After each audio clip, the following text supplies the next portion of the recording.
This is the September 17th meeting of the Legislative Affairs Subcommittee. Madam Clerk. Roll call the members of the Legislative Affairs Subcommittee. Councilor McKenna? Here. Here. Councilor Morabito is absent. Councilor Patch? Here. Here. Councilor Powers is absent. And Chairman Zambuto? Here. Here. Quorum is present. Great. First item on the Legislative Affairs Subcommittee agenda is Council Order 18-011, an ordinance relative to abandoned bicycles. Ms. DeMauro.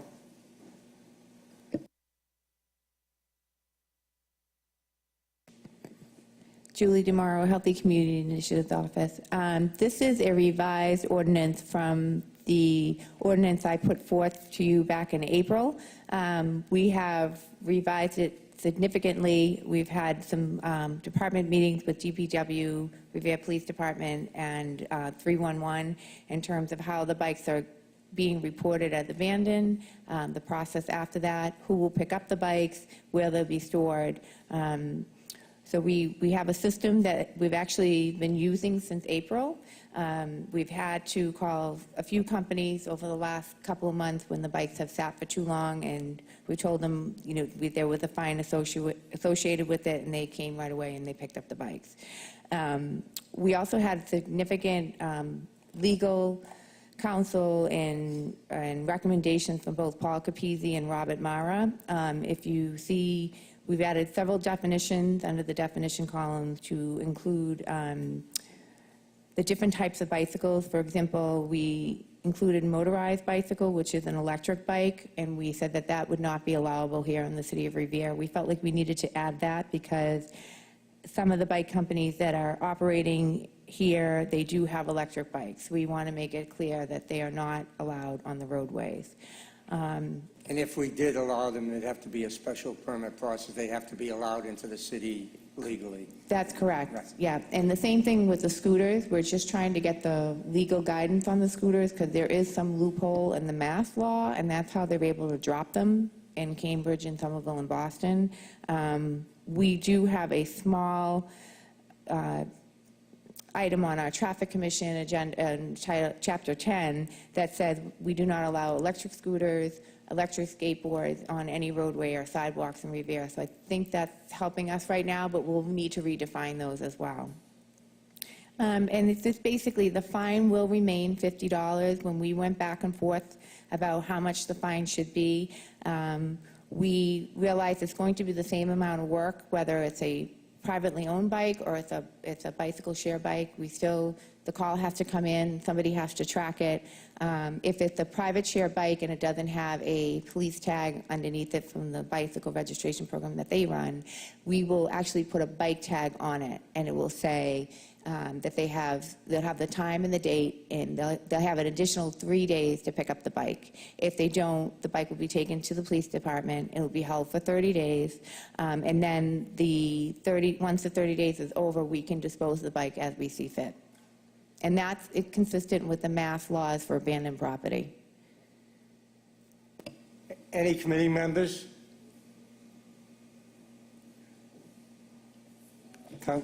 Councilor Rizzo? Councilor Rizzo.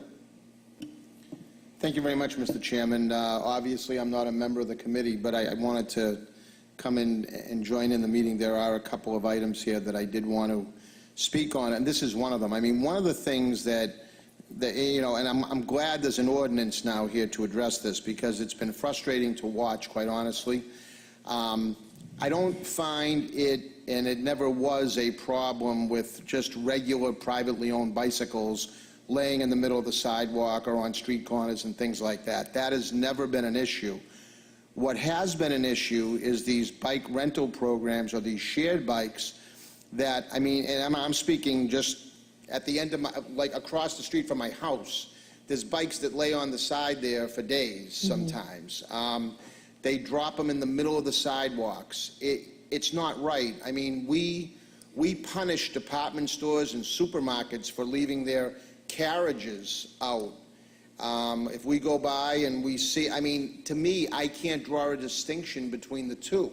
I mean, it litters up the city the same way as a abandoned shopping cart, when you see a bicycle just laying down in the middle, and it needs to be managed and controlled, I think, a little bit better. I don't know how you do that, whether we have the same people that are renting these bikes, whether they can be, tracked back and say, look, you left this bike laying here on its side. I mean, it really seems to me that if someone's going to be involved in this program, and I'm not necessarily passing any judgment on the program, whether, it's something that's good for Revere or not. I'm just simply saying, if somebody's going to take advantage of the program and rent these bikes, they've got to be a responsible bike renter, right? I mean, to me, it's the same thing. I mean, I'm not going to go park my car, double park in the middle of Broadway and walk across the street to my office and just leave my car in the middle of the street. Right. I mean, there's rules and there's regulations that people have to follow. And if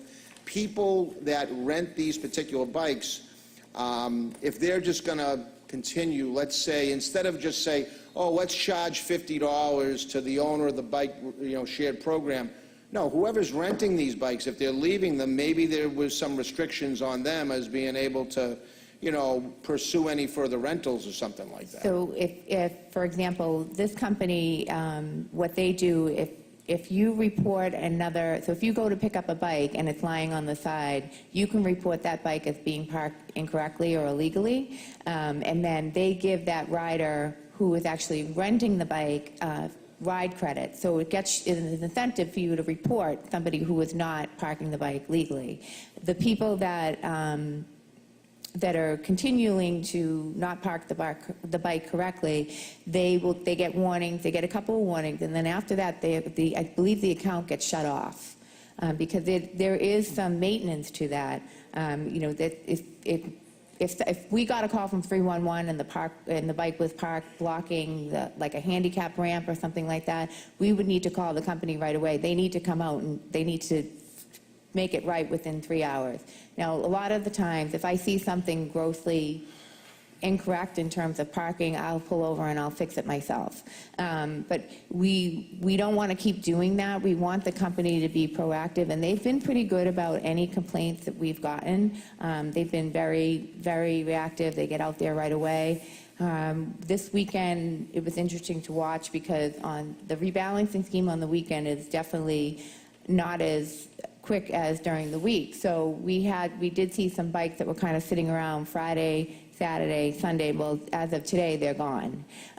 So it's weekend hours, it's not business hours, but we do feel that they have a better handle on it, and we're going to be watching it. Well, I hope so, because I mean, I see young women running, jogging with baby carriages that are forced out, into the street or around these obstacles. I see seniors with walkers and canes, and they're trying to maneuver by these things. I mean, it's just not right, and I'm glad that we're talking about this ordinance, because it's something. I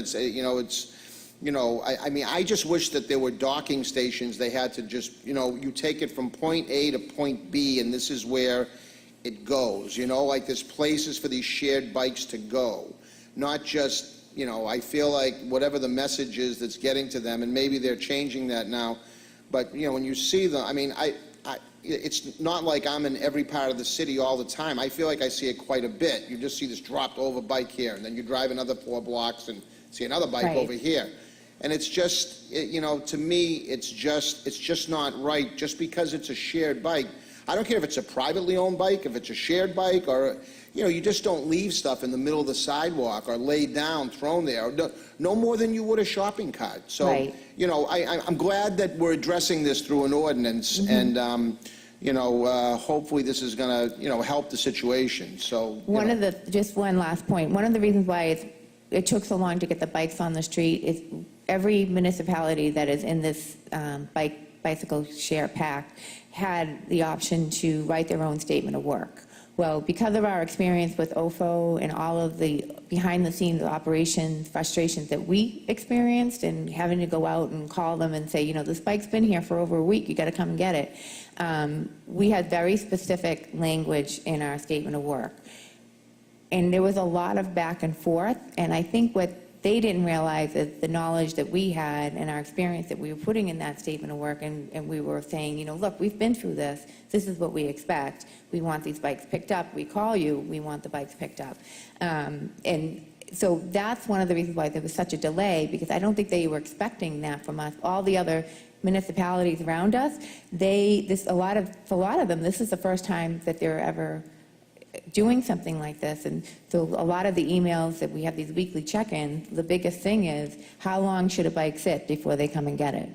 So Do we have, I just have one final question. I was all done, to be honest with you, but I'm just curious. Does the city have a record from the company how many people are actually using these? Do we have an idea? So every day, I can go on the Lime dashboard. It tells me how many trips are being taken, how many completed trips, they give me a heat sense map. It tells me where they're going, what the most popular routes are. They tell me how many people are actually riding, how many bikes are on the street. And I can look at that every day. At the end of the month, I can check to see how many times, like the average, each bike gets used. So in our statement of work, we said if a bike is ridden less than 2 times, I believe 2 times, I have to go back and check it, we want you to reduce your fleet.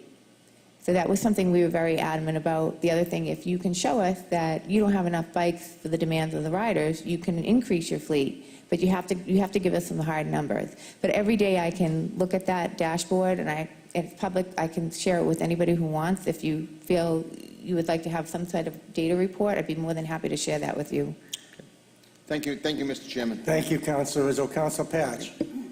Thank you, Mr. Chairman. First of all, I want to thank you, Julie, and Superintendent Genzio. I happen to have the good fortune of having somebody leave the old yellow bike leaning against the pole in front of my house for a week, and you guys took care of it. I found, from your information, that company went out of business. I do have some questions. Now we got the green bikes, and I see that they're the same one company in Malden? Yes, Yeah. so yes. Yeah, but I see a lot of those. I have some ignorance on actually how it works. If I would they rent it through an app? Yeah, through a cell phone app on your phone. And then, say they drive it down from City Hall to Johnny Road, and just leave it there. Do they put in the app how long they're going to keep this bike, and are they just going to leave it somewhere? So when your ride is finished, you're supposed to lock the bike, and that ends your ride. Otherwise, it keeps charging you. So it's $1 for first additional half an hour, and then it's 50 cents for every half an hour after that. So once you're done, you're supposed to lock the bike. Now, the bike company knows where that bike is through the GPS. Just as if I was on your street and said, I have to get back to City Hall, I'm gonna go on the app, oh, here's the bike, I'm gonna get on it, I'm gonna ride it back. So at all times, the company knows where the bike is, and they know how long it's been sitting there. So that's one of the things that we really push for in this ordinance and also in the statement of works, is to say, you know how long the bike's been sitting there. So it can sit, but it shouldn't sit any longer than 24 hours. That's what I was going to ask you. Yeah. So after 24 hours, they're supposed to come out and get the bike. Right, so after 24 hours, they should come out and get the bike. If they don't, you would call us, 311, and we would notify them. You call me, you call 311, you would notify them, and we're able to see on the app which bike number it is, because every bike is numbered, and then on the application, the last 3 numbers of the bike is listed. So, I've had to do this sometimes. I've had to call and say, the bike that's been sitting here, it's bike 671, it's been here for 3 days, I need you to come and get it. And they're able to track the bike, they're able to see the bike. The way our ordinance is written, so after the initial 24-hour, we call them, we let them know, and then the company itself has an additional 3 days to pick up the bike. And the reason why we did 3 days is just in case it is a weekend situation or it's a long weekend situation, we wanted to make sure that we gave them enough time to include those additional days in there. Now, just one last quick question, Mr. Chairman. Now that we have the same color bike, the same company, I presume, right, as Malden has, what if can they go in a city, into our city, and we can go into their city?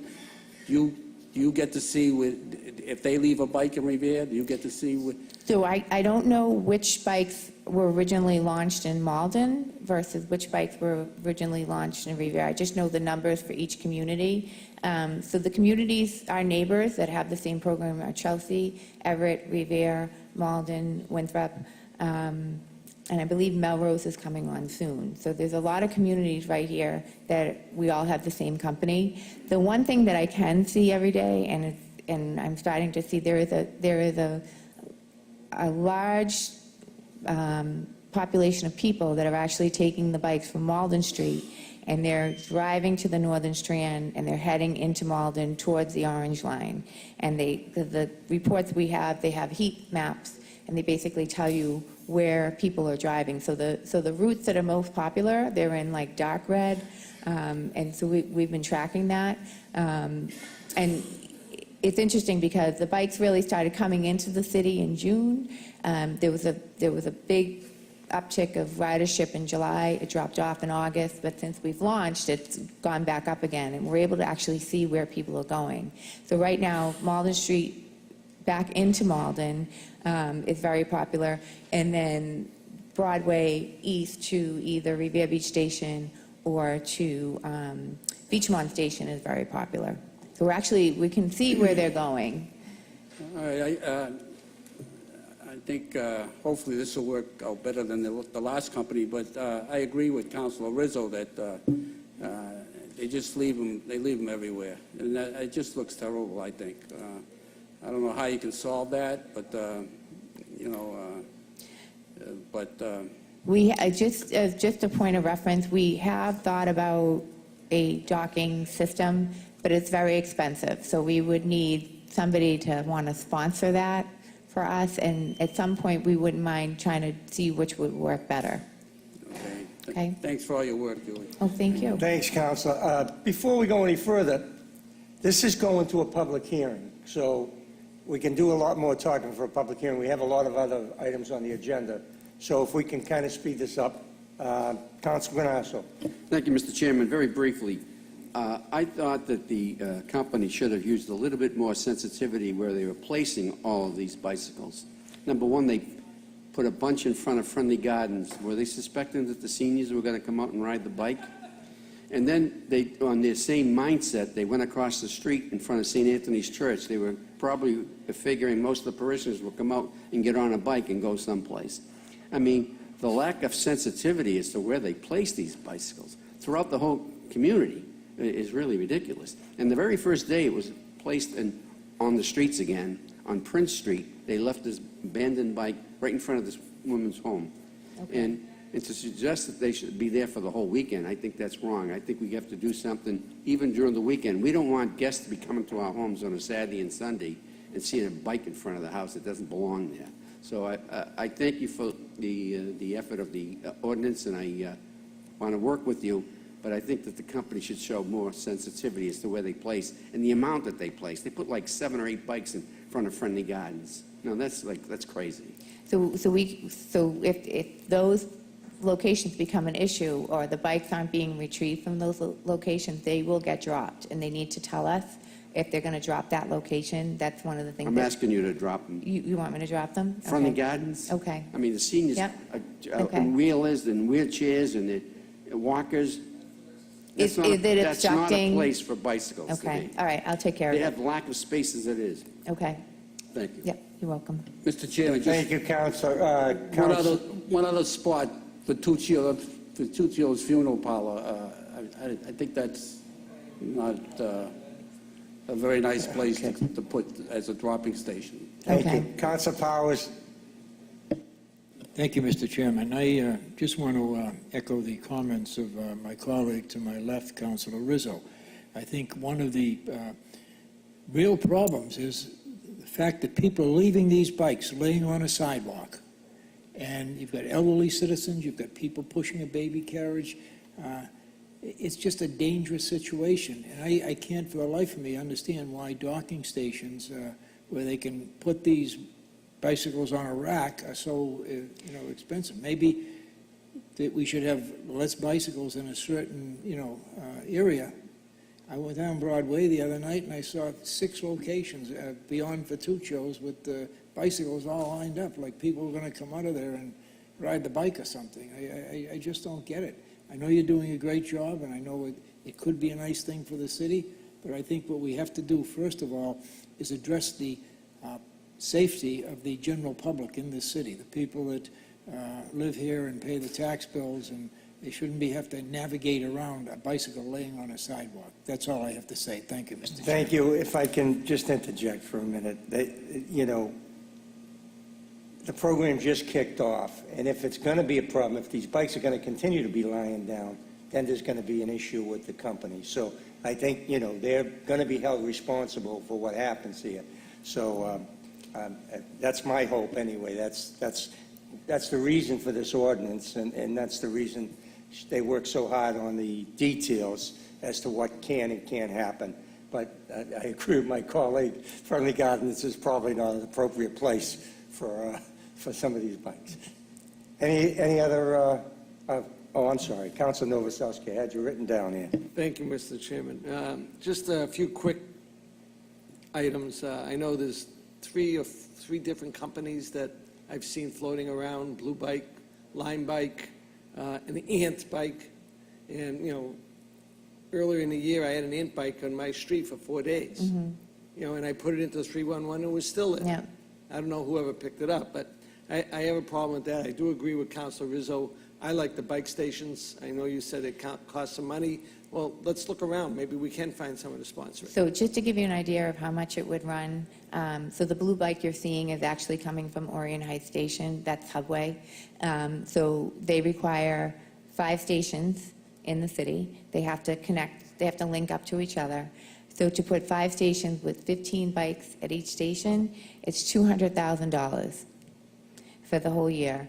And then we would also, in some locations, we'd have to take away parking because our sidewalks aren't wide enough to put the docking stations on there. So it's just something to think about. One thing that we did talk a little, we kind of tossed around a little bit is whatever comes to Suffolk Downs, Boston has the docking stations, and they don't allow dockless bikes anywhere in their area at all.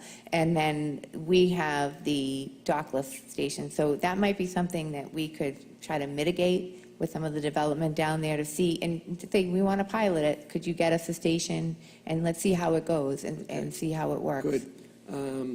Now, I have a concern on who's going to be picking these things up if the company doesn't, and I understand DPW. Is that an overwhelming chore? Is it going to be, Mr. Superintendent? And where are we going to store them? Is there a liability for us, a security issue, et cetera? I don't believe there's any liability. Julie and I have spoken quite in depth about this. We are able to do it, and we have been doing it. We can certainly do a few a week. If it does become a huge problem where you're picking up 20 or 30 bikes, that's a different story. A couple here and there, which we've been doing, is easy enough for us, and we store them down the DPW in an area. Once the DPW is torn down, I don't know what we'll do, but we do have an area now for them, and it has been working okay. How long will we keep them? Until the company, I guess, comes and... And what if they don't? Throw them in the dumpster, I guess. Okay. Okay. Yeah, no, that's fine with me, So right now, the way the ordinance, if this should go through, they have 30 days to retrieve the bike. After 30 days, we can get rid of the bike any way we see Okay. fit. And the other issue is away from the share bikes, personal bikes that are laying on sidewalks, that are chained to poles, chained to light poles and street poles and whatever. It's become a serious problem, and I noticed that during the summer. So what we're going to be doing, we're going to get, so the personal bikes, it's very hard to track down who the owner is. So if they don't have the police sticker underneath that it's been registered with the Revere Police Department, it's kind of impossible to figure out who the bike belongs to. So we contacted Cambridge because they have a very big problem with bikes being left. And they have bike tags that they leave on the bike. It gives the date and the time when it's been reported, and then the instructions to come and get it. So you basically say you have 72 hours to pick up this bike as of this day. If you don't pick it up, DPW will get it. This is where it will be stored. So all of that information will be on That's there. similar to what traffic does on the abandoned vehicles. They put a sticker in the window, Right. 72 hours, and that's So it. this would be a tag on the bike. And one last thing, the beach, DCR. I saw it down by the bridge. I must have seen about 20 bikes at the end of the bridge on the beach side.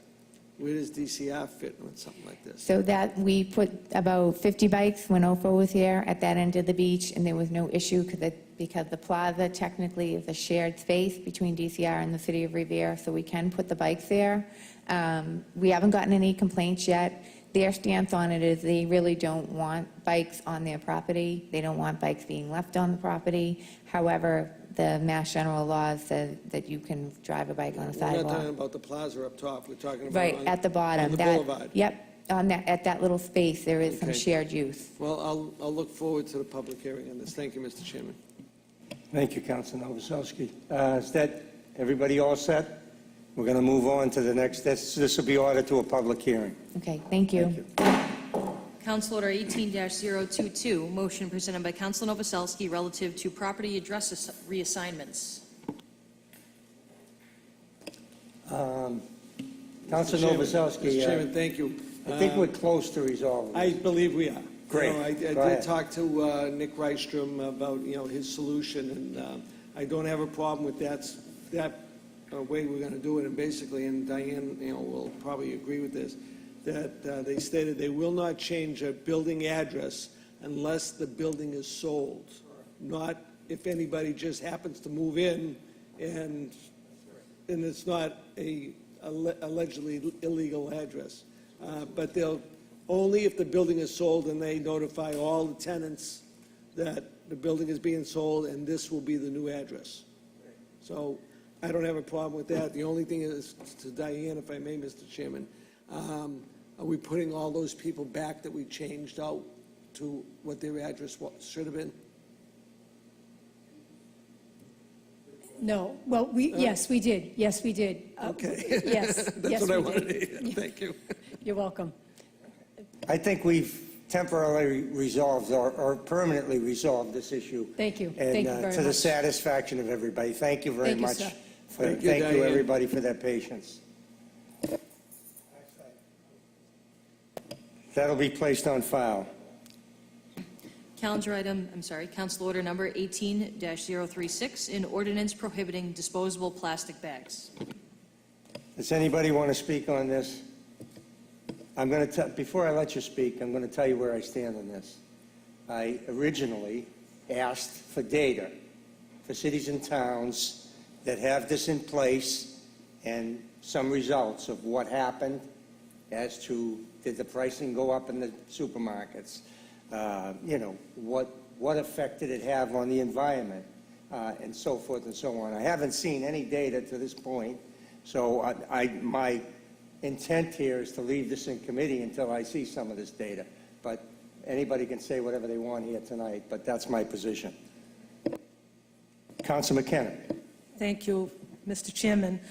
So since we started this conversation, 17 cities have now added to over 80 cities in Massachusetts, 80 cities and towns. And because Revere is a coastal community, we should pass this ban. Because of some of the marine animals, such as turtles that eat jellyfish, mistake plastic bags for food. Once digested, it could cause suffocation and they starve to death. But one of the biggest reasons now is what's happening is the plastic bags, when they're going in the water, they're disintegrating into pieces of microplastic, which the oysters and whales and fish are eating, which we're eating the fish and the oysters and whatever else that we eat. So it's now in our food chain. And it's starting to come about as scientific evidence. So these little microplastic cylinders, or whatever they are, pieces, are now starting to affect human beings. So I think we're all connected. I really do. It starts from the bottom and works its way up, and now it's going into the ocean and affecting our food chain. So the other thing is litter. If you walk around, you'll see them in trees, you see them down the beach. They're everywhere. They're very cheap. The plastic bag distributors, they make $4 billion. It takes 100 years for a plastic bag to disintegrate, so it's in a landfill for 100 years. The other thing is that these businesses like Dunkin' Donuts and a couple other businesses that I don't know of, they don't have to recycle. So everything goes in a dumpster, and the dumpster goes in a wasteland. So these plastic bags don't break down for 100 years.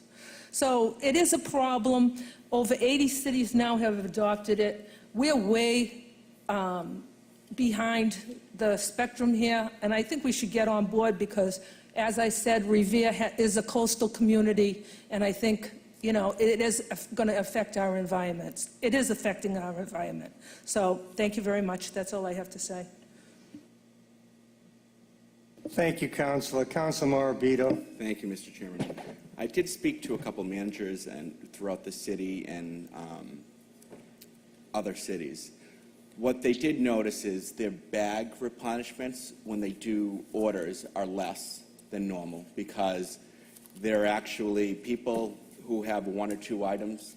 They're carrying the product rather than getting a plastic bag. So they are saving in that aspect. But the intent of this motion is to reduce the use of disposable checkout bags by retail establishments. This doesn't mean if you're a nonprofit, you can't use plastic bags, or if you're a mom and pop store. This is retail establishments, 10,000 square feet. This is aimed to curb litter on the streets, to protect marine environment waterways, and to reduce greenhouse emissions. No, does one city make a difference? Not really, but all cities combined. If we don't take action, what's going to happen? I said no one's going to take action. If everyone has that mentality saying, oh, well, nothing's going to get done if it's just us. But if everyone works together and every city joins together, it is going to better the environment. And that's why I stand strong behind this motion. And I think it's very important for the viewers to know, this is a certain type of plastic that will be prohibited to retail establishments, 10,000 square feet. This won't affect the mom and pop stores. Basically, we're encouraging them to use reusable bags, compostable plastic bags, and I stand strong behind this motion. Thank you, Councilor Morabito. Before I call on anybody else, I'm going to have the clerk read a letter from our state representative in support of this ban on plastic bags. To the honorable members of the Legislative Affairs Committee of the Revere City Council, I wish to enthusiastically convey to you my full support for item 18-036, an ordinance prohibiting disposable plastic bags. I commend the council and this committee for taking up this important environmental issue. Though there are many reasons why one should support a ban on single-use plastic bags, I will only highlight a few for the purpose of this letter. To date, over 80 communities in the Commonwealth of Massachusetts have taken steps to ban single-use plastic bags in order to reduce litter and protect the environment from further damage. Revere, being an urban coastal community, is more negatively impacted than many other communities. I, along with many of our residents and yourselves, see firsthand the bags floating in the water along Revere Beach and in our marshy areas. the bags caught in trees throughout the city, as well as those that litter the streets and sidewalks of our community.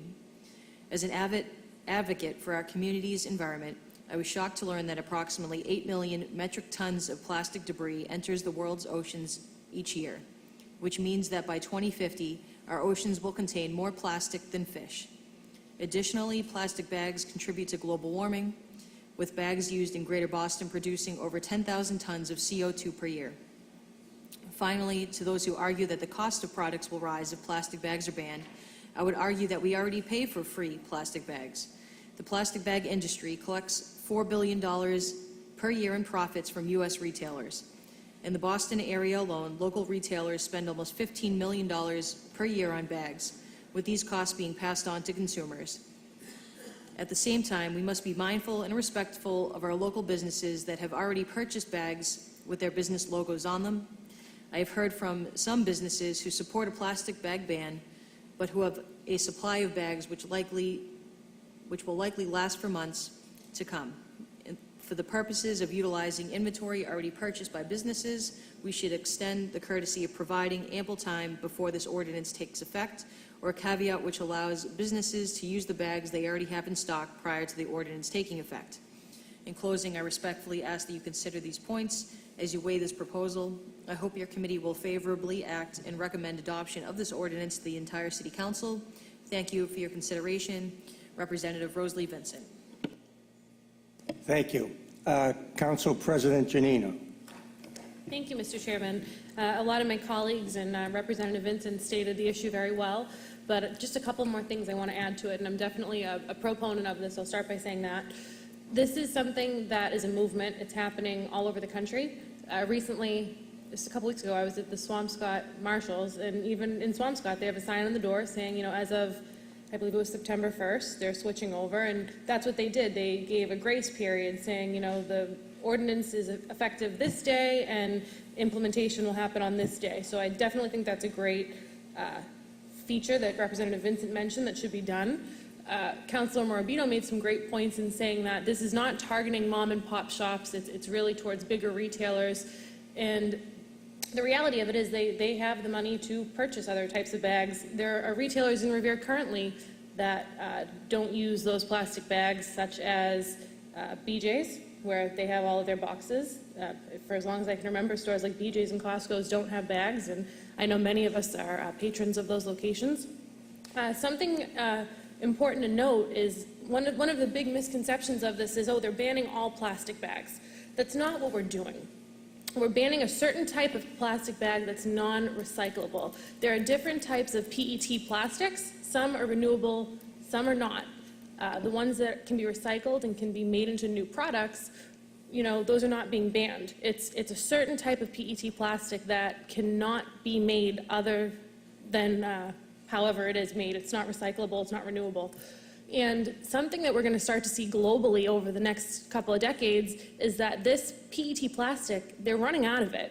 So we're going to see prices for these items skyrocket because they don't have enough resources to manufacture them. And this isn't just plastic bags, this is bags, straws, cups, a lot of plastic goods that we use in our house every day that we're going to see huge incremental increases in over the coming decades. I know in my industry, we're already seeing them in plastic labels and tags because that material is so hard to come across.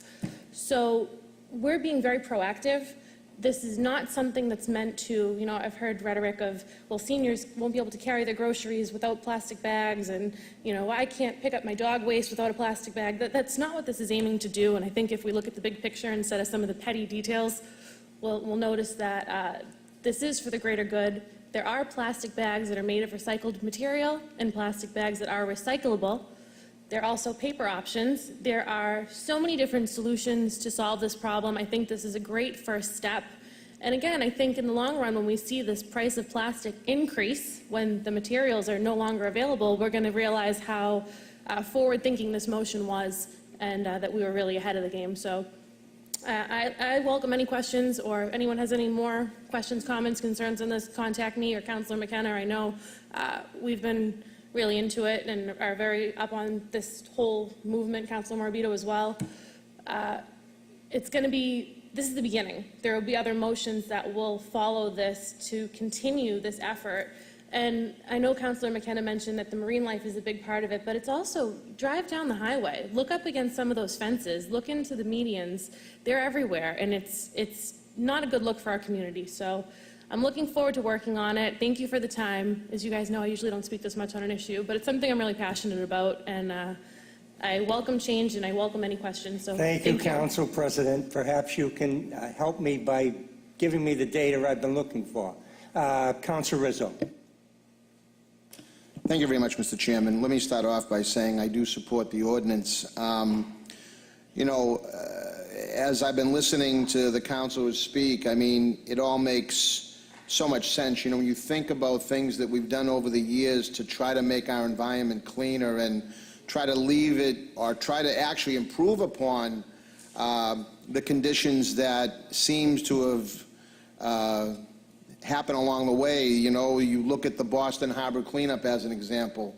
You know, had we done nothing, I mean, nobody enjoys paying their water bills, but when you look at the quality of the water we have now, both in Boston Harbor, Revere Beach, and so on, I mean, what would have happened had we not undertaken a program like that? You know, we do have to be very proactive when it comes to taking care of our natural resources. I can remember back, and I was thinking about this as people were talking, you know, I spent 4.5 years of my life on board an aircraft carrier, you know, 5,000 people when the Air Wing was on there. And I think about, you know, you're feeding 5,000 people along with all the other trash from the fighter jets, you know, the oil, you know, the fuel oil and everything else that came with it, and the things that were dumped just from one ship, one Navy ship out at sea. I mean, I can remember big pieces of equipment going over the side of the ship, trash bags after trash bags after trash bags, and I'm thinking to myself, that was 30 years ago. I mean, how many bags have since been tossed over that one ship, let alone the fleet that we have around the world and the other fleets of ships that you know, traverse our waterways, and not just Navy ships. You know, so when you start to think about what is going to the bottom of the ocean, I mean, we're not producing any more ocean, but yet we keep producing more and more trash. And of course, it's just common sense that, you know, whether or not, and with all due respect, Mr. Chairman, whatever statistics we can get, it only stands to reason that if we keep throwing trash, you know, and I'm just talking about the ocean, Council President Janino brought up a very valid point. You know, the plastic cups, I think Councilor McKenna had brought up, you know, from Dunkin' Donuts. I would respectfully offer a modification. You said it takes 100 years. I think it takes more like 1,000 years for that cup to finally disintegrate itself. So think about the plastic cups when people go in for their iced coffee into Dunkin' Donuts or other places. You know, it's, you know, there's a certain responsibility, I think, that we all have to pass on a clean environment for the future of our families across the world. So we're doing our little part in Revere.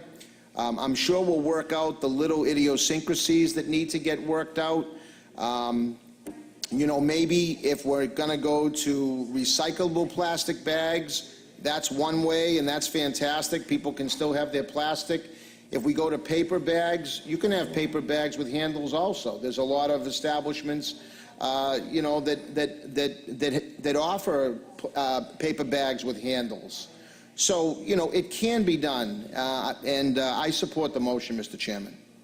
Thank you, Councilor Rizzo. Councilor Keefe. Thank you, Mr. Chairman. I understand this is getting on a little bit. I want to help with this. Obviously, I am in favor of this change in the plastic bag use. I think that we do have an obligation to reduce the petroleum-based products we use every day. Like Councilor Morabito mentioned this, and Councilor Janino mentioned, this is a movement. This is happening around us. We're better off being proactive on this approach because it's coming. statewide. It's going to be coming nationally at some point, I'm sure.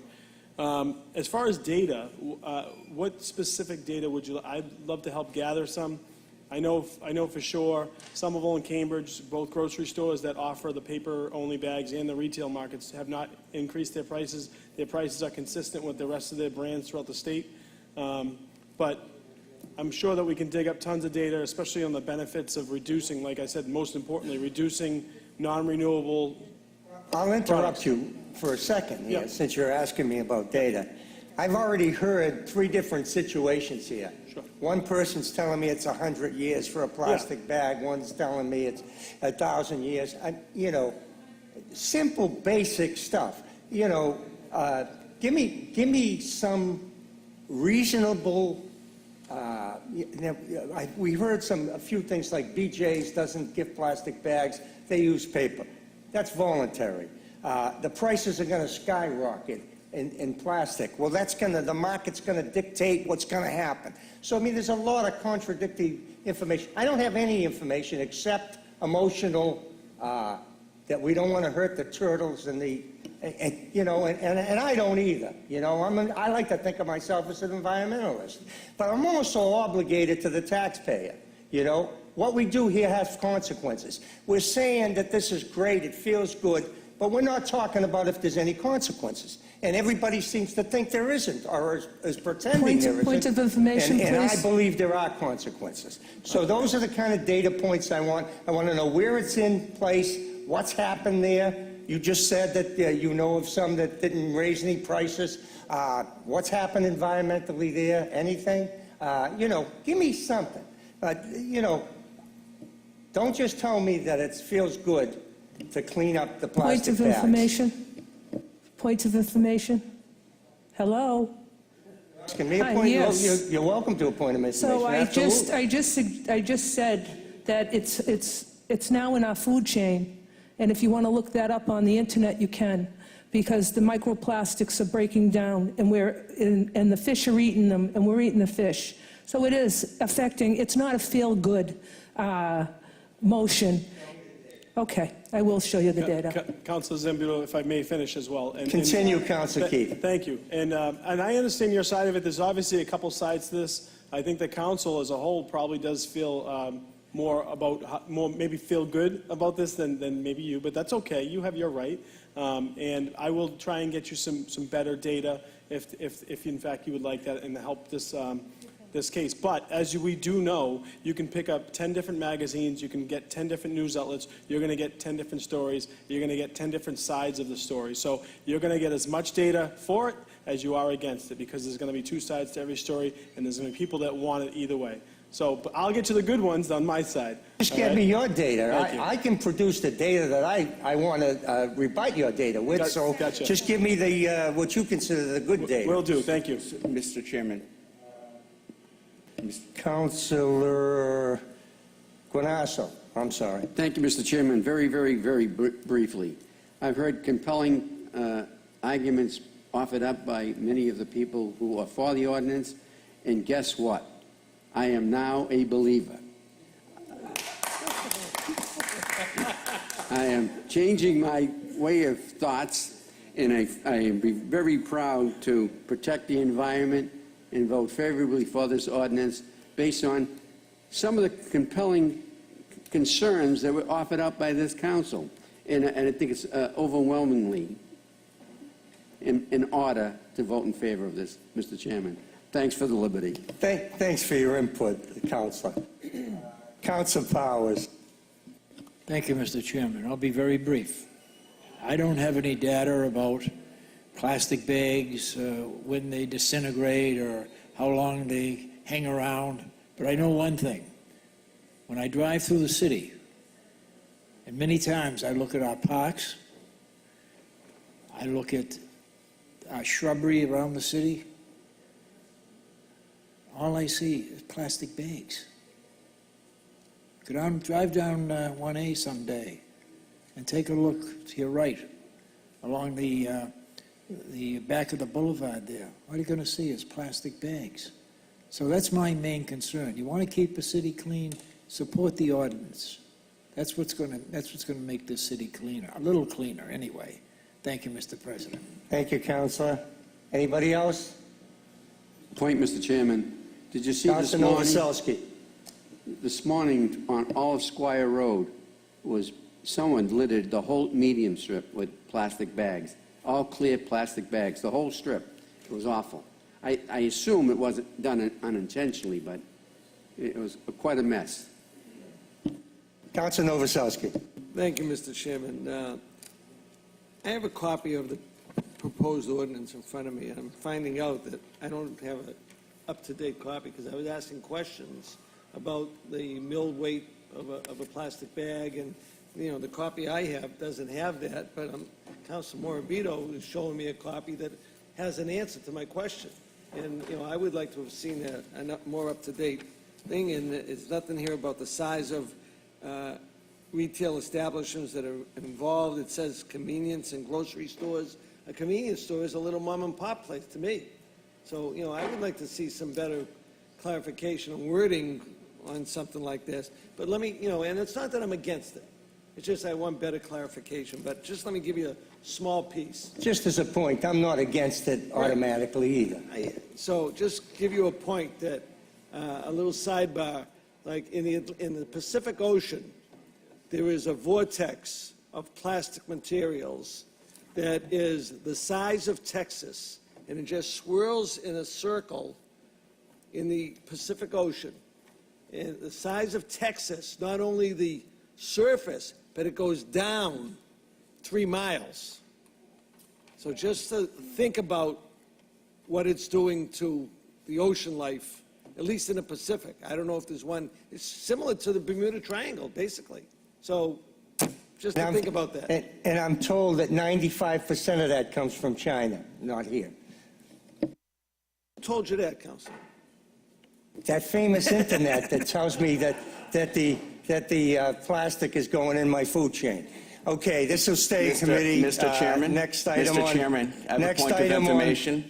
Point of information. Yeah, I State your just point. want to, on the data, so speaking to businesses, as you know, but they can't give you financial documents as far as like their expense reports. That's all confidential. So I'm taking management word for it when I have a one-on-one conversation with different managers. And what they're saying is there is no increased cost expenditure on their end. They're actually cutting back because people who would normally go to the supermarket and grab a canned item, they would grab a plastic bag.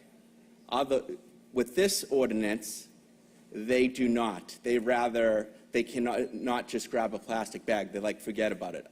I'll just take the item as is. But I would like to ask for a roll call. A roll call on what? This went to committee already. I gave you the leeway. I've sent this to committee.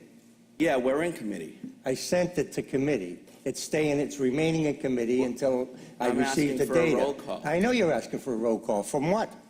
This is already gone. I gave you extra leeway as a point of information. Next item. I have a ruling on that by the city clerk. It's up to the committee chairman.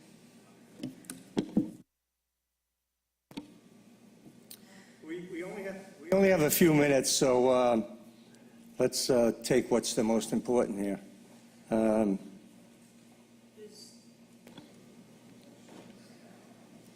There's several items that would have been eligible for Rule 23. Okay. Why don't we just send the items to Rule 23 to go placed on file? Mr. Chairman, 18102, you can add that to the previous subcommittee report by the zoning subcommittee. It was very similar in nature. The Airbnb ordinance, Yeah, it's the same thing. yeah. We can work on those We together. can combine them, yeah. Great. Mr. Chairman? I also just want to make sure that if anything, 159 stays in committee, it doesn't get placed on file, if anything. Great.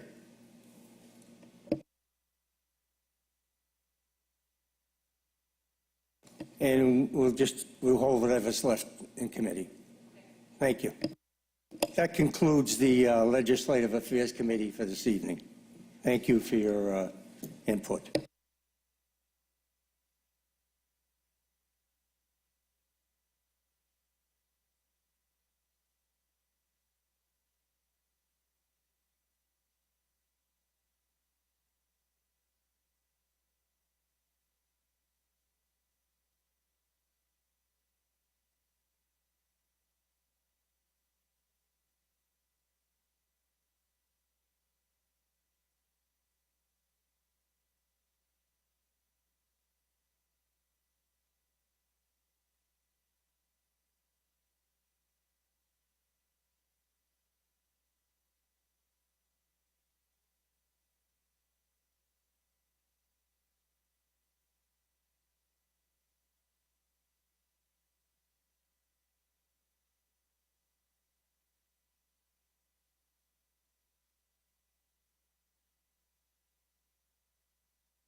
Good evening, everyone. This is the September 17th meeting of the Revere City Council. Would everyone please rise to salute the flag?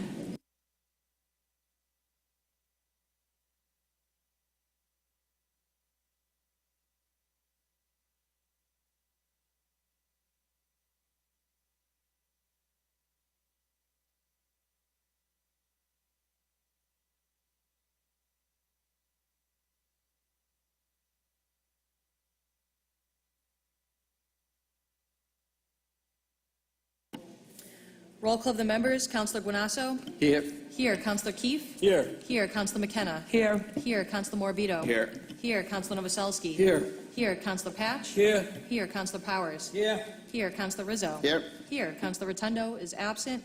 Councilor Zambudo? Here. Here. And Council President Janino? Here. Here. Quorum is present. At this time, I'm just going to ask for a point of personal privilege.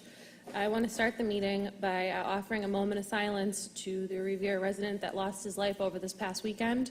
A gentleman, Arthur Medici, was the first victim of a shark attack in the state of Massachusetts in over 80 years, and he was a Revere resident, and his family is all still in the city mourning, so our thoughts are with them during this very difficult time.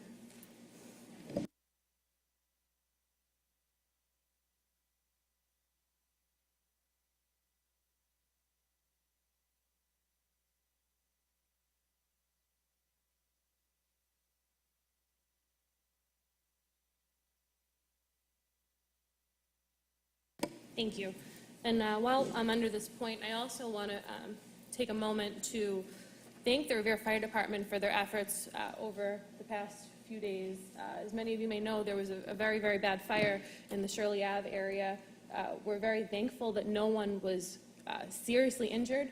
However, there were several firefighters that did sustain some injuries, and we want to thank them and Chief Bright for their hard work and wish them a recovery. And I'm also going to offer it up to the ward counselor, Novoselsky, who's been working tirelessly through the past couple days. So, Counselor? Thank you, Madam President. Madam President, similar to what you said, to thank Revere Fire and all our mutual aid firefighters. Several of them got injured, and the fire did reoccur this morning, so they had to come back and do some more work on it. But I would like to ask for a suspension of rules. And there's an item that just came up from the mayor about a fire relief fund. And I think it's appropriate at this time that we take this up, and I would ask that we establish this fund, make it happen.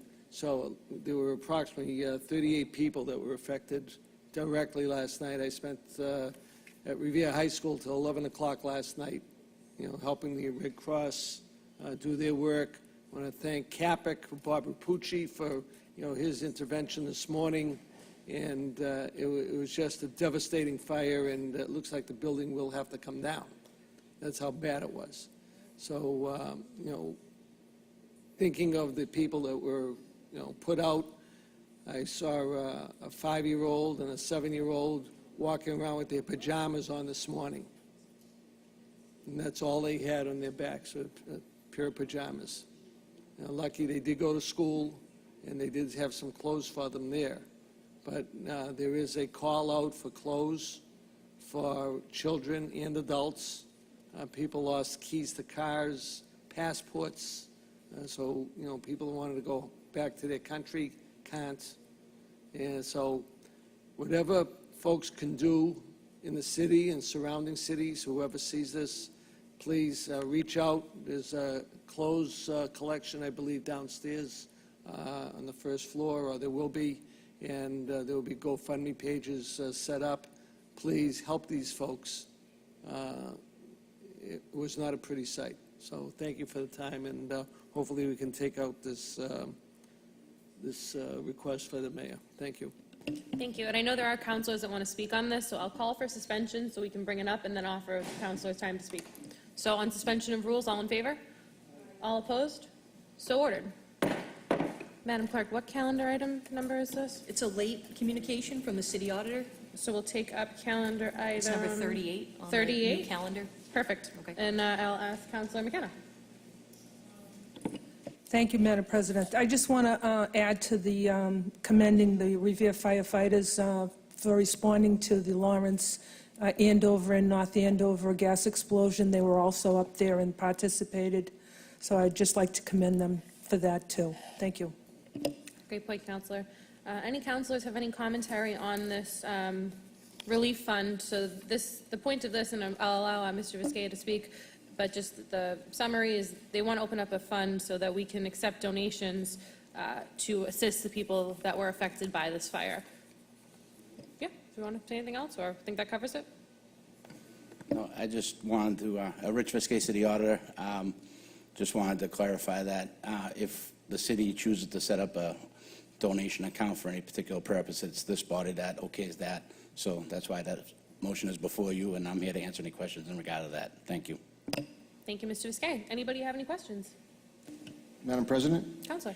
So I just have, I guess, one basic question, because as you may recall, back in 2014, we had set up a tornado relief fund, and that was a 501c3 that we actually had you know, our congressional delegation help us with to speed that process through, because we were not aware of another avenue unless it was something different. Like this was done similar to the way the One Fund was created. In fact, we met with the administrator of the One Fund to get an idea of how to set up this tornado relief fund. How will this differ from a 501c3? Will there be a process as to distribution of funds, or what is going to be the mechanism to distribute any type of funding that would be attributable to this particular fund? And will there be oversight? Who will oversee it, and so on? Can you explain that? Yeah, sure, Councilor. I can't speak too much of the 2014 tornado fund, but 501c3s are usually set up by private, like a Friends of the Library, or this particular case of tornado relief. And 501c3s would be separate. And the way I've always addressed it is that if that's handled by other bodies other than the city, then they would account for that money and spend that money however those rules and laws apply. But anything that comes through this body, through the city's general ledger, we have to apply the Mass General laws. So Chapter 44, Section 53A allow this body to accept gifts for certain purposes. Now, if there was a gift that was given to the city and it was something that we really didn't care to take the gift for, then you would refuse to set up that account and we wouldn't just use that at all. But as long as it's on the city's ledger, we'll administer it just like we administer any other funds in the city or town. It will go through a warrant process. It'll be signed off by the mayor as the authority of that gift fund, and we would process any revenues in and expenditures out just like we would any special revenue account. We would just adhere to the rules that you would adopt. But for this, it's just donations that are for victims of fires in the city. I wrote it pretty quickly and briefly, but the idea is that donations would come in for those who have been displaced by a fire. Not just this particular fire, but this gift fund could live on and be used for subsequent fires. But we'd administer that in the city because it's through the city's ledger and it's adopted through the city council. Okay, again, I just wanted to, we had some real, we had a whole committee. We had the former district attorney of Middlesex County who presided over that account, along with the former head chief probation officer for the state of Massachusetts and so on. We had, people that would oversee this to make sure that people, that the process worked and that any money that was, that people were generous enough to give went to the right places. And I think that's the concern that I have. Of course, we want to help these people, absolutely. But, my question, really centered around oversight and, just, a warrant. Well, that's great. And of course, if you're going to put money in a city account, that's the way that it's going to be released. But I think my question was more around, making sure that, that people who ultimately contribute to this fund know that their funding is going for the right reasons to the right people for the right, that there was some sort of a process in place, not just a conduit to accept money. I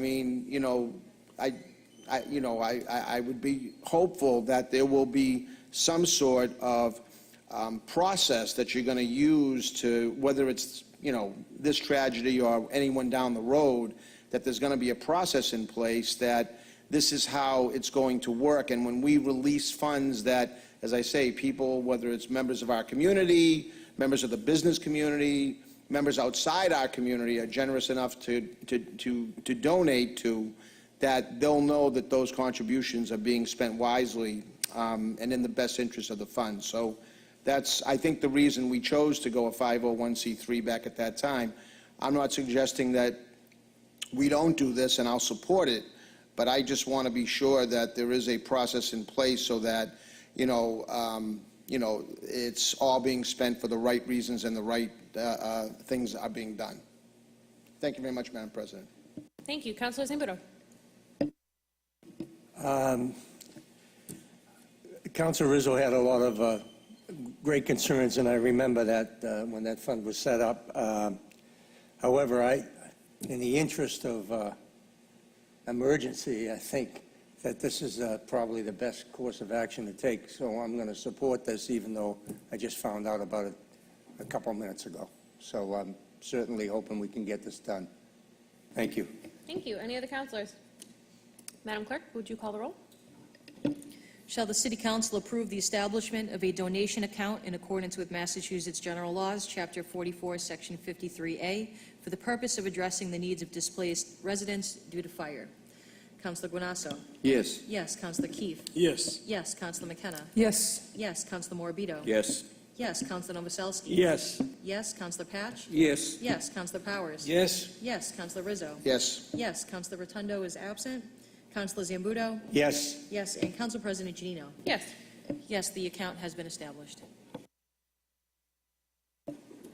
This time we'll return to the regular order of business. All in favor? All opposed? So ordered.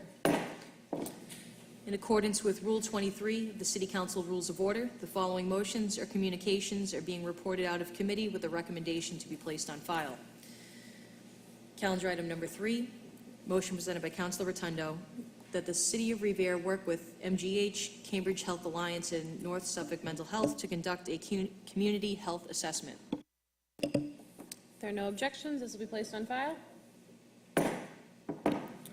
Calendar item number 4, communication from the mayor relative to the reappointment of Menino Construction Company, Inc. as a licensed drain layer. Placed on file. Calendar item number 5, communication from the mayor relative to the Revere Police Organizational Review. Madam President, Counselor? I'd like this to remain in committee, please. Remain in committee. Calendar item number 6, motion presented by Councilor Rotundo that the mayor request the fire chief to have an ambulance stationed at the Point of Pines Fire Station. Placed on file. Legislative Affairs Committee report. Counselor Zambudo? Thank you, Madam President. As we all know, the Legislative Affairs Committee met this evening at 5 o'clock to discuss several items of note. The first, an ordinance relative to abandoned bicycles has been restructured and is now being asked to go out to a public hearing. So I would ask that the body as a whole support that. And the motion by Council Novoselsky relative to property address reassignments has been resolved in a way that suits all parties, and in short, that the addresses will not be changed until the properties are sold. That's recommended to be approved by the body. And an ordinance prohibiting disposal of plastic bags was discussed and rediscussed, and it's remained in committee, and we'll address it at the next Legislative Affairs Subcommittee. And item 18102 is to be combined with the Zoning Committee motion. Thank you. All right, so we'll start at the top. So 1836, oh, I'm sorry, 1811 will be referred to a public hearing. So that'll be referred to a public hearing on October 29th. Next, we have Councilor Novoselsky's motion, 22. So that would be placed on file. 36 will stay in committee. 37 will stay in committee. 69, committee. And 102 will be combined with zoning.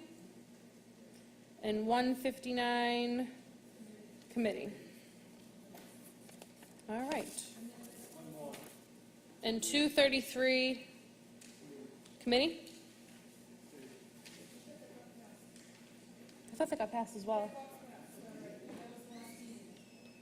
Councilor Zambudo, did 233 get passed during the last committee meeting? Not to my knowledge, but That's correct, Councilor McKenna. That was a public hearing we had on it. So that'll remain in committee as well. Counselor Rotundo is absent, so I ask that we hold the zoning subcommittee report, and we'll take that up later. So we'll move on to communications.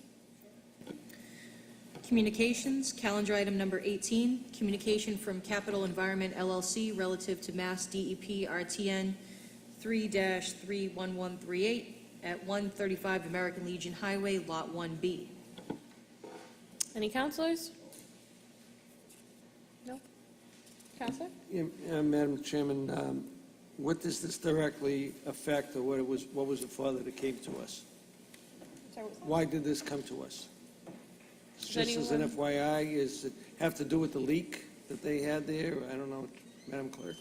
Sure, I actually read the communication because I wasn't sure myself.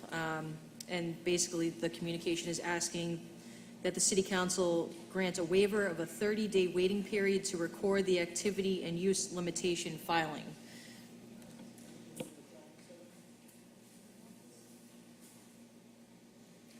So there's really no action to be taken on this. We can place it on file, but I'm not sure what else there is for this body to do on this motion. Who would we refer it to for guidance?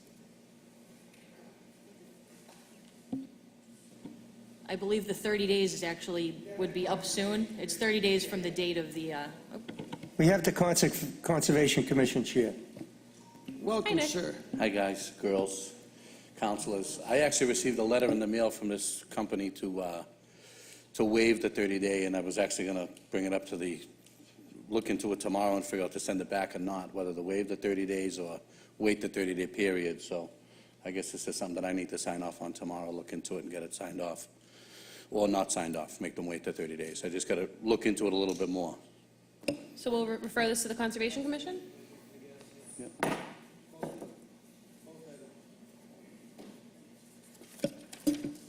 And the next item, 287, is similar in nature. I also request that we send this to the Conservation Commission. calendar item number 20 is communication from the mayor regarding ETP funds. Anyone here from the city to speak on this? Anyone in the council? Ways and Means? Madam Chairman, Madam President, I think this is something that we asked the mayor to do because we had to deal with the city council chamber, and he promised he would send it up today for us to vote on it. So I Perfect. would ask that we vote on it. I just wasn't sure because I didn't see anyone here to speak on it, so Yeah. if there's no one to speak and there are no other comments, we'll move to accept. All in favor? Oh, we'll do a roll call.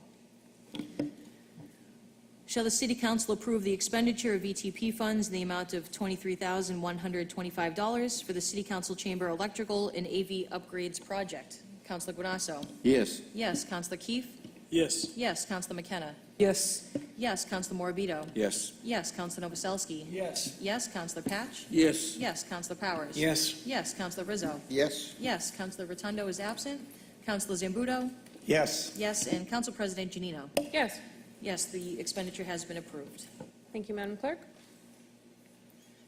Calendar item number 21, communication from the mayor relative to the appointment of Landmark Utilities and Site Excavation Corporation as a licensed drain layer. This will go to appointments if there are no other questions. I do, Madam Chairman, just again, is liability insurance expires in October, so I want to make sure they provide a up-to-date bond Perfect. and insurance list. We'll have the clerk request that and let the appointments chair deal with that. Thank you. Thank you. Appointments. On to motions. Calendar item number 22, motion presented by Councilors Morbido and Keefe that the mayor conduct a feasibility study to implement LED smart crosswalks throughout the city. Further, the grant should be looked at in order to launch this SMART program. Councilor Morbido, then Councilor Keefe. Thank you, Mrs. President. So I spoke to Councilor Keefe last week after Councilor McKenna discussed repainting the crosswalks. You know, we're moving forward as a city with technology, and I said, why not look into a feasibility study, look into smart crossing. So basically, a smart crosswalk uses a prototype that uses cameras, sensors, and computer program, and a large LED And they're based on solar power as well. So basically, they react to real-time situations. So if a kid was going to run into a street, it would appear in noticeable lighting for someone who was driving a vehicle. So doing some research, one of my concerns was in a state where we get so much snow, my concern was our snow plows and our salt tear up the road. So I looked into that, and what they do is they use a 14-inch steel case, plow-based covering. This way, plows will not affect the crosswalk. So I think this is something the mayor should look into in the future. I think it will help better the city and make the streets safer. Councillor Keefe?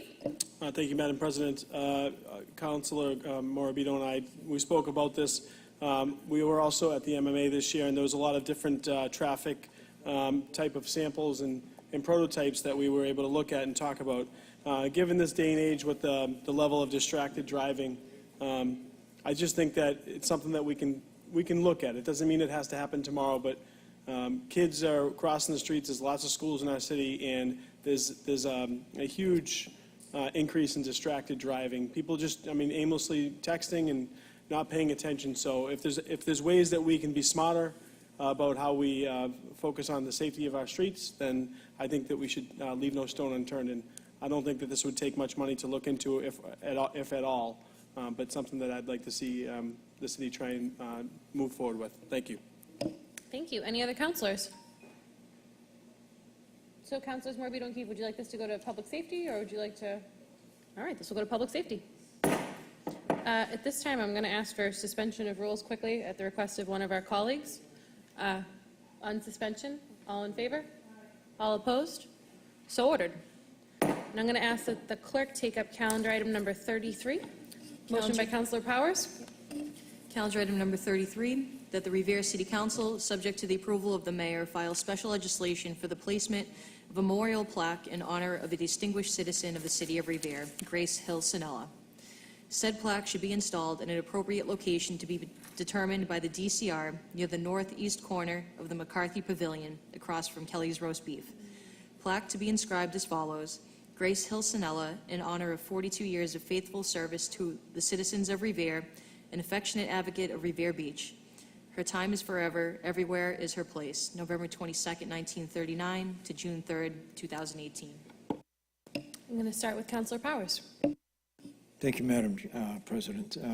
This is something that I felt was so important. This is a young lady who recently passed, who served the city for over 42 years as a paralegal in a solicitor's office. But aside from that, she was a constant down in the area down near Kelly's and the Jack Satter House. Always there, communicating with the residents down there, helping residents whenever she could on different legal matters that she might have knowledge of. And she continued to give her service even after retirement by being down there and working with the neighborhood. So I think this is very appropriate. I know it will be referred to the legislature for legislative approval, and then subsequently to the DCR. But again, I ask my colleagues to support this. I think it's an excellent motion, and I think it's something that I, as a resident of, not only as a city councilor, but as a resident of Ward 5, felt that this was something I was compelled to submit. Thank you, Madam President. Thank you. I'm going to offer it up to Councilor Rizzo, followed by Councilor Sam. Well, first off, obviously, I support the motion wholeheartedly, and I would like to recognize school committee member Fred Sinella, who is with us here tonight. he knows, we know how she represented herself, not only as a employee of the city of Revere, but just what she meant to so many people across this city for so many years, and the way she carried herself, even in adversity, was something I think we could all learn from. So I wholeheartedly support it. Obviously, she's going to be missed, but her presence, I know, will be forever felt, and this is one way that we can do that. Thank you very much, Madam President. Thank you, Councilor. Councilor Zambudo. Thank you, Madam President. There's not much to add. I certainly support this wholeheartedly.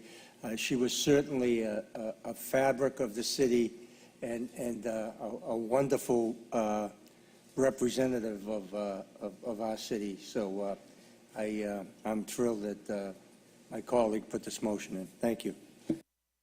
Thank you, Councilor. Councilor Guanasso. Thank you, Madam President. Grace Hill is certainly, Grace Hill Sinella is certainly worthy of all the praise and honor that this council could offer out to her. She was just a wonderful person. You know, I've had the pleasure of knowing her for probably over 50 years, and in all those years, I never heard her say anything bad about anybody. And she's just a person that I will miss, my wife will miss. We certainly spent many happy hours together. We shared some friendship, we shared some sorrow, we shared a lot of life that goes hand in hand, and we want to recognize Grace as a wonderful human being, and this is a very simple token of our appreciation that we offer out to Grace Hill Sinella. Thank you, Madam President. Thank you, Councilor. Councilor Patch. Thank you, Madam President. I feel the same sentiments as the rest of my fellow councilors just gave. Gracie Hill Sinella was a friend for many years and came from a wonderful family, the Hill family, and her husband has served the city just wonderful. He's been here for a long time. She's just a wonderful person, and she fought the battle right to the end, and she deserves this wholeheartedly. Thank you. Thank you, Councilor. And if I may briefly, Councilor Morbido up, then I'll go after. Thank you. I didn't know Grace personally, as some of my colleagues did. I did have the privilege and honor to speak to her several times. Seemed like a very nice lady. And I know Fred has been by her side till the very last day, and from the good the words I hear about her, I feel she is it's well-deserved. Thank you. Councilor Novoselsky. Thank you, Madam President. Very hard moment for all of us. We all knew Gracie and Freddie and the Hill family for many moons. We went through good times, we went through bad times. But these words of praise for her to go on this plaque are perfect. They fit her as if she was actually going to be there all the time, which this plaque will endear this location, that we can always go down and visit Gracie on Revere Beach. Perfect spot for her. Thank you. Thank you, Councilor. And if I may briefly, when you think about the two families, the Hill family and the Sinella family, they're two very important threads of this community. They're two families that have such a deep sense of community service and dedication to the city of Revere. I think that this is a very, very fitting memorial, and I look forward to it, and I look forward to seeing her memory have a permanent home on Revere Beach where it belongs. If there are no other questions, I ask that we call the roll on this so we can get it to the state as soon as possible, because as we know, that can go slowly sometimes, so I think that if we can expedite it on our end, we can move this as soon as possible. Madam, would anyone else like to speak before I call the roll? Madam Clerk? Roll call on the motion. Councilor Guanasso. Yes. Yes. Councilor Keefe. Yes. Yes, Counselor McKenna. Yes. Yes, Counselor Morbido. Yes. Yes, Counselor Novoselsky. Yes. Yes, Counselor Patch. Yes. Yes, Counselor Powers. Yes. Yes, Counselor Rizzo. Yes. Yes, Counselor Rotundo is absent. Counselor Zambudo. Yes. Yes, and Council President Janino. Yes, Yes, the special legislation has been approved. thank you. At this time, we'll return to the regular order of business. All in favor? All opposed? So ordered. Take up calendar item 23.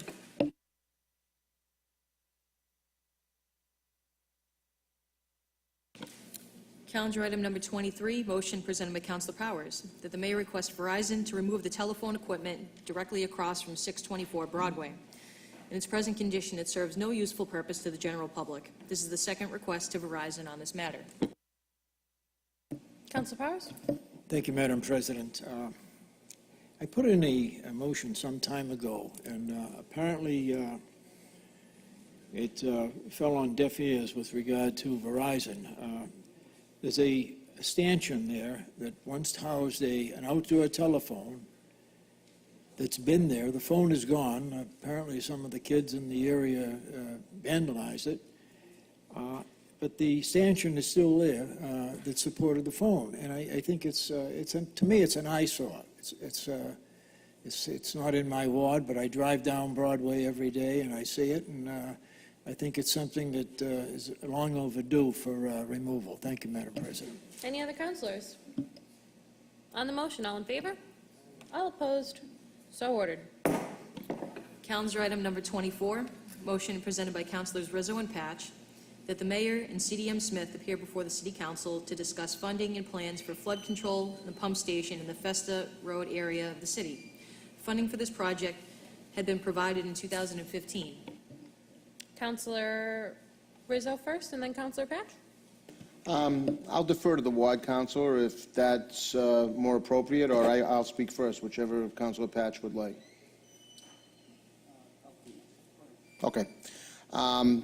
Thank you very much, Madam President. Very basic motion. There was money allocated back several years ago for some flood control down on the Festa Road area. By the time that the project was to have taken shape, I had left the mayor's office, so I'm not sure what has happened. And in all honesty, I didn't realize that the problem wasn't fixed until the last major rainstorm we had, when I received a telephone call from somebody who was being flooded down on Festa Road, and that's what prompted my conversation with Councilor Patch, who had informed me that somehow the project had fallen apart. I don't know what the reason is, whether it was logistics, whether it was finances, I'm not sure. But I think we should get to the bottom of it, because I remember back at that time, and we're going back now 3 years ago, that people in that area were promised some flood relief, and to now come to the conclusion that the flood relief was never provided really isn't good. So I'm hopeful that we can get to the bottom of it. If it's more appropriate to meet with them outside the council chambers, it's okay, you know, down in the mayor's office, wherever. I just want to get to the bottom of it to see what we can do to get that flood protection for those people down there. Thank you very much, Madam President. Thank you, Madam President. I remember we spent a lot of time, there's a lot of flooding going on in the back of the, in the backyards of Festa Road and Null Road. And we worked hard with, at the time, the superintendent, Donnie Goodwin, to come up with a plan, and also to get the money, excuse me, get the money for the job. The money was proved, and it was well over 100,000. We thought we had it, a location for it, and there was some, it turned out to be some problems with the neighbors where we would have to place the pump station. We came up with another plan that would put the water by gravity without a pump station going to Nell Road. And we had that all set, and again, we had a problem with some neighbors. So it just, we just didn't know what, at that time, I just didn't know what to do. Donnie Goodwin was also a little unhappy, but, you know, we had some success we got the money. We had it all set up twice, and we just couldn't get it done. And now I also got the phone call from a neighbor on Festa Road, and she wasn't there at the time. She moved into the neighborhood. And I tried to explain to her that the trouble that we did go through trying to get that done. I would hope that we could work along with the new head of the water department and the engineers and come up with a plan that will make all the neighbors there happy.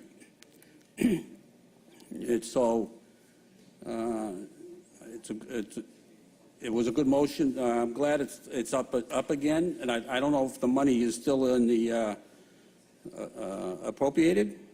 We certainly didn't use it, so I hope it's still there, and maybe we can work out something with the administration. Thank you. Thank you, Counselor, and I'd like to see this come before the council as soon as possible. So if there are no other counselors, all in favor? All opposed? So ordered.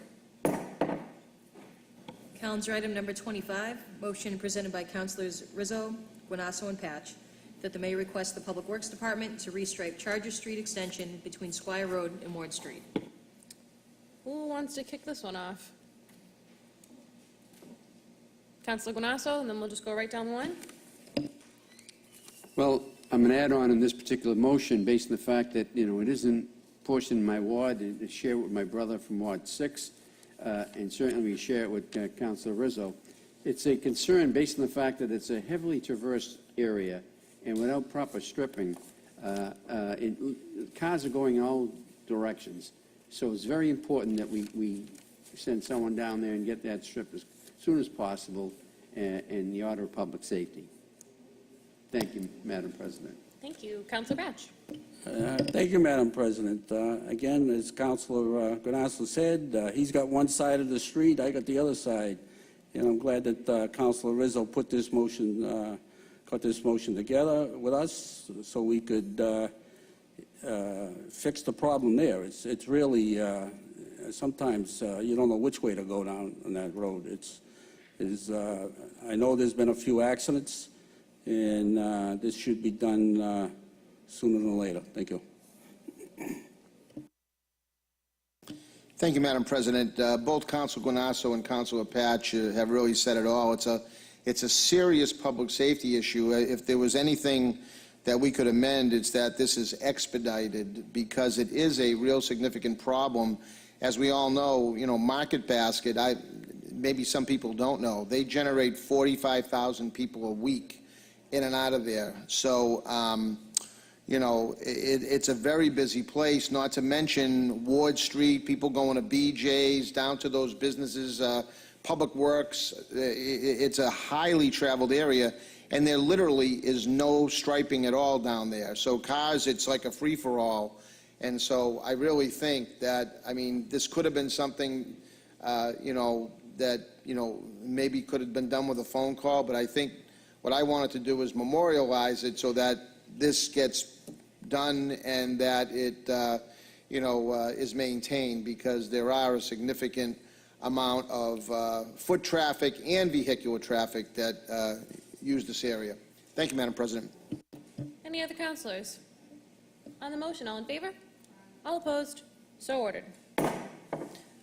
We'll hold Councilor Rotundo's motions if he's not here until the next meeting. Calendar item number 27, motion presented by Councilor McKenna, that the mayor request all local businesses that provide shopping carts for their customers to install locking devices on the shopping carts to ensure the shopping carts are not removed from the business's property. Abandoned shopping carts are a major blight on our neighborhoods. Council Vice President McKenna. Thank you, Madam President. This is my third motion. I put this in 3 years, I've put in 3 motions. 6 months ago, I put in that businesses should be fined $25 a cart if it's left over for 24 hours.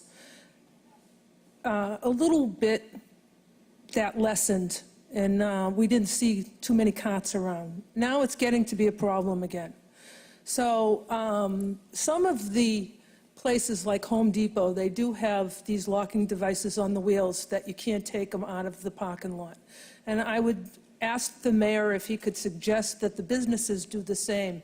Stop and Shop's notorious for this, Big Lots, Target. So you're starting to see these carts everywhere, and what's happening is people are putting their trash in there. So they're left on a corner for 2, 3, 4, 5 days, and it's full of trash. So we have to do something. And I'm just asking the council if they would support this. Thank you. Councilor Powers. Thank you, Madam President. I support this motion wholeheartedly, and I think there's another aspect to it, too. I was down on Sachem Street about 2 weeks ago at the Eastern County Ditch, and there are no less than 3 shopping carts in that ditch, which heavy rainstorm impede the flow of water from the neighborhoods down there out through that ditch, which, by the way, is we're working on getting that clean now, and hopefully it'll be fall and early spring we'll be working on it. However, these shopping carts are easily identifiable, and I think there should be some type of a fine that goes to the person that is responsible for allowing that shopping cart off their premises, whether it be Stop and Shop, Market Basket, or any of these other organizations, because they can put locks on these so they can't move them from the property. And that way they wouldn't be able to get them into the neighborhoods. And I think that's a real problem. And I know it's a problem in the area I represent. I see them all over the place, and I see them now in the waterway down there that allows the water to flow out during a heavy rainstorm. So I just think that's something that we should look at, and the mayor should look at, with regard to making sure that there's a substantial penalty for those carts. Thank you, Madam President. Thank you, Councilor. Do you want the other councilors to finish talking, or do you have a comment on his comment? Do you want to wait till everyone talks? Okay. Councilor Zambudo.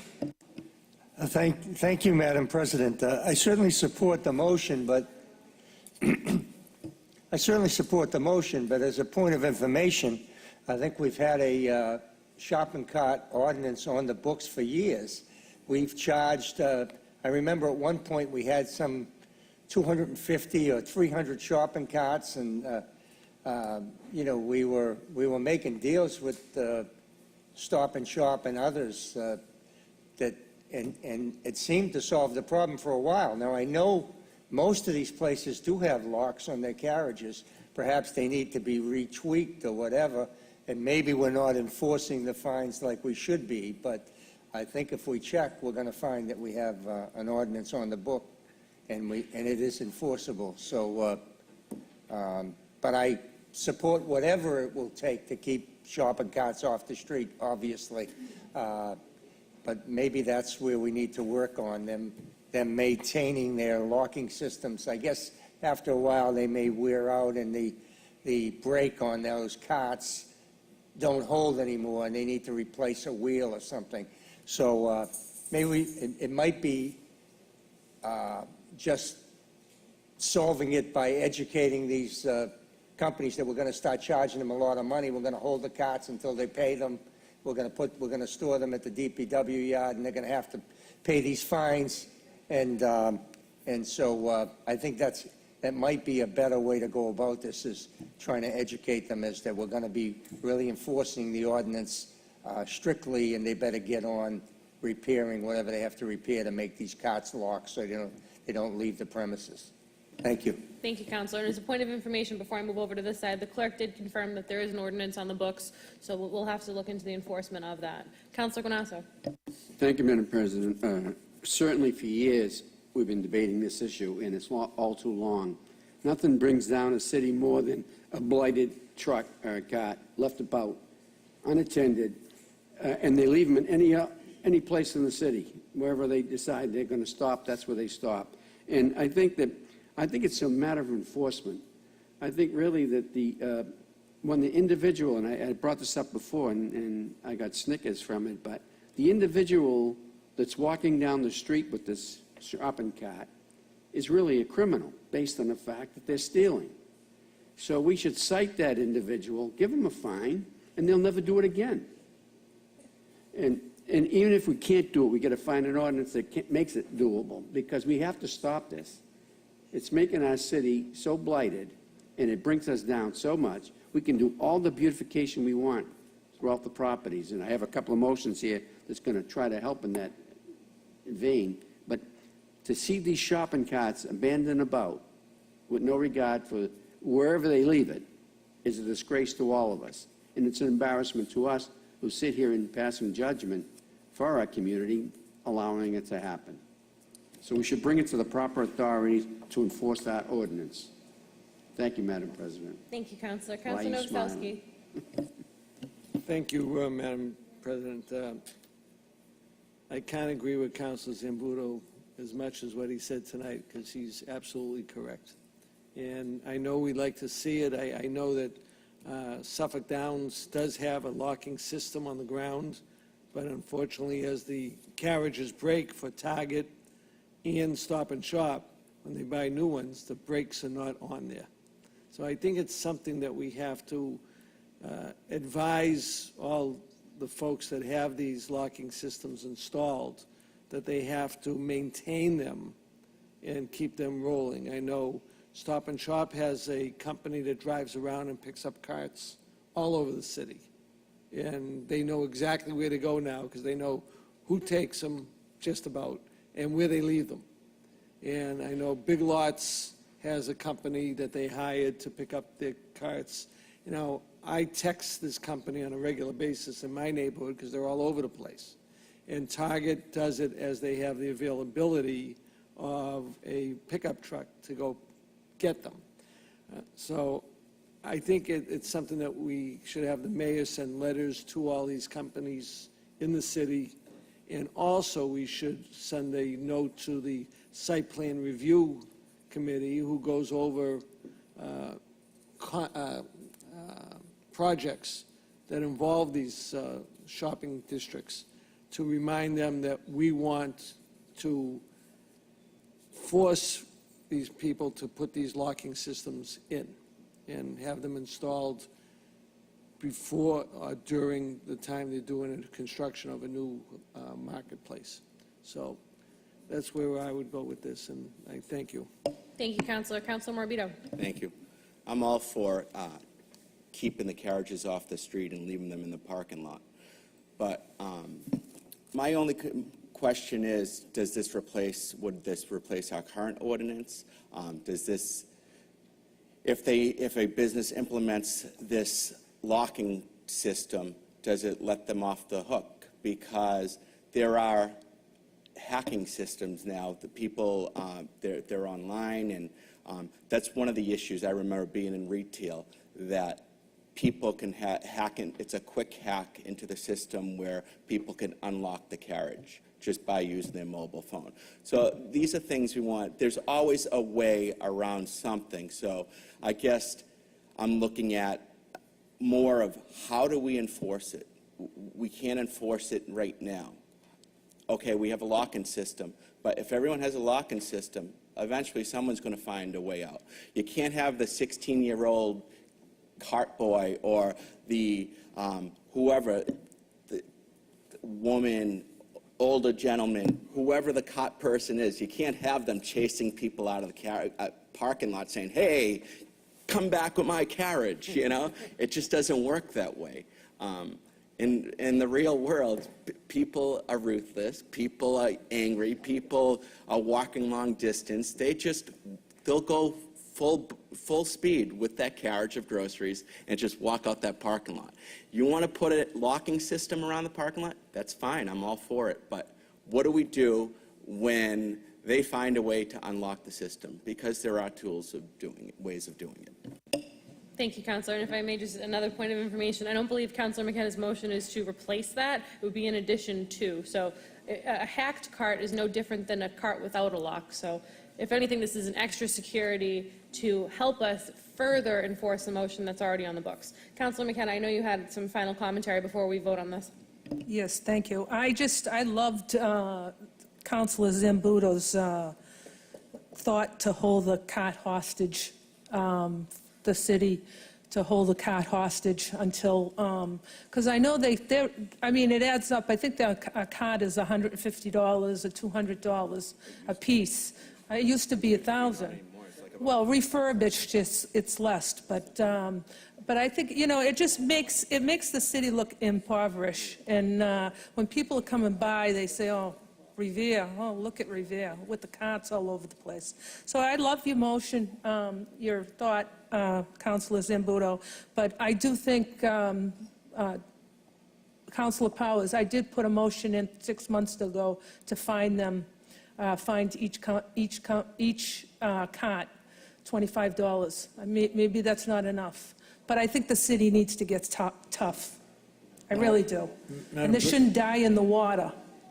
Thank you, Counselor. We're going to hopefully vote on it this evening. Maybe we have to increase the fine for carts that are found in specific areas, like, if somebody's throwing 2 or 3 carts in a ditch, and the Phragmites is growing around it, it certainly is impeding the water going out the way it should. Thank you, Madam President. So I believe we're talking about 2 different issues, Counselor. So let's take up the issue on the floor, and then if the council wishes to revisit the ordinance, they can put that in as a separate motion to revise the existing ordinance. So let's take up this tonight, and then if anyone wants to, which I'm assuming Councilor McKenna will, look at the ordinance and make any revisions to the ordinance, we can put that in a different meeting.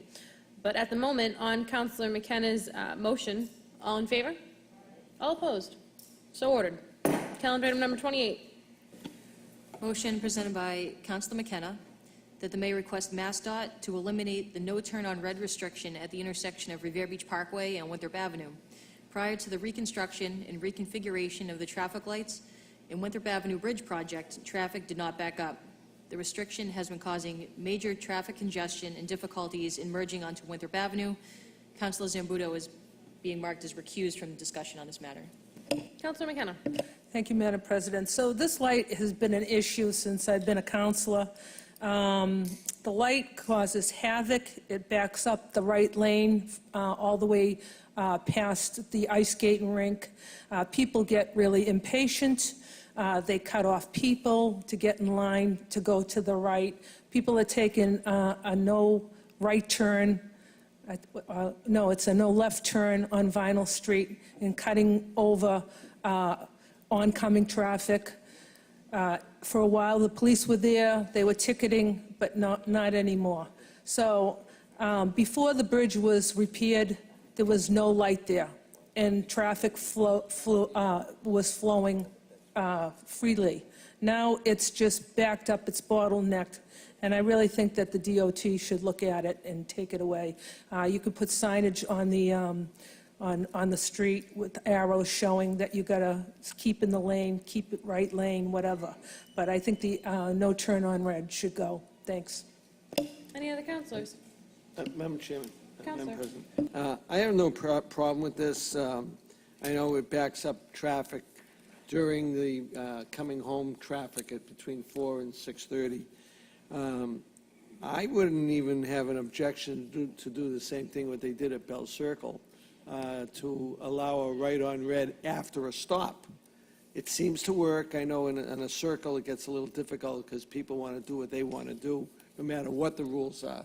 But maybe this is an option that can be looked into, that once the people stop, then they can proceed. So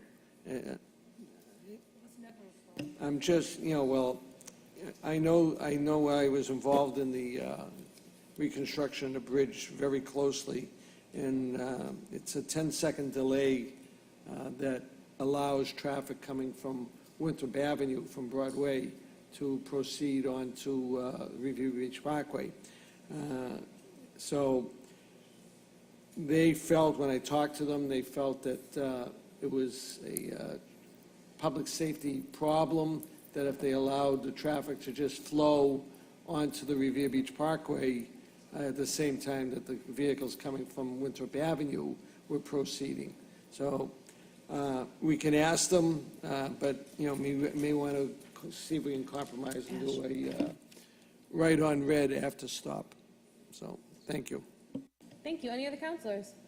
Councilor McKenna, do you wish this to go to the Traffic Commission, or do you want to vote on it this evening?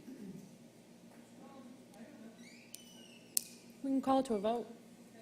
On Councilor McKenna's motion, all in favor? All opposed? So ordered. Calendar item number 29, motion presented by Councilor Guanasso that the mayor request the state to cut the grass and clean the debris on the median strip on American Legion Highway from Revere Street to Brown Circle.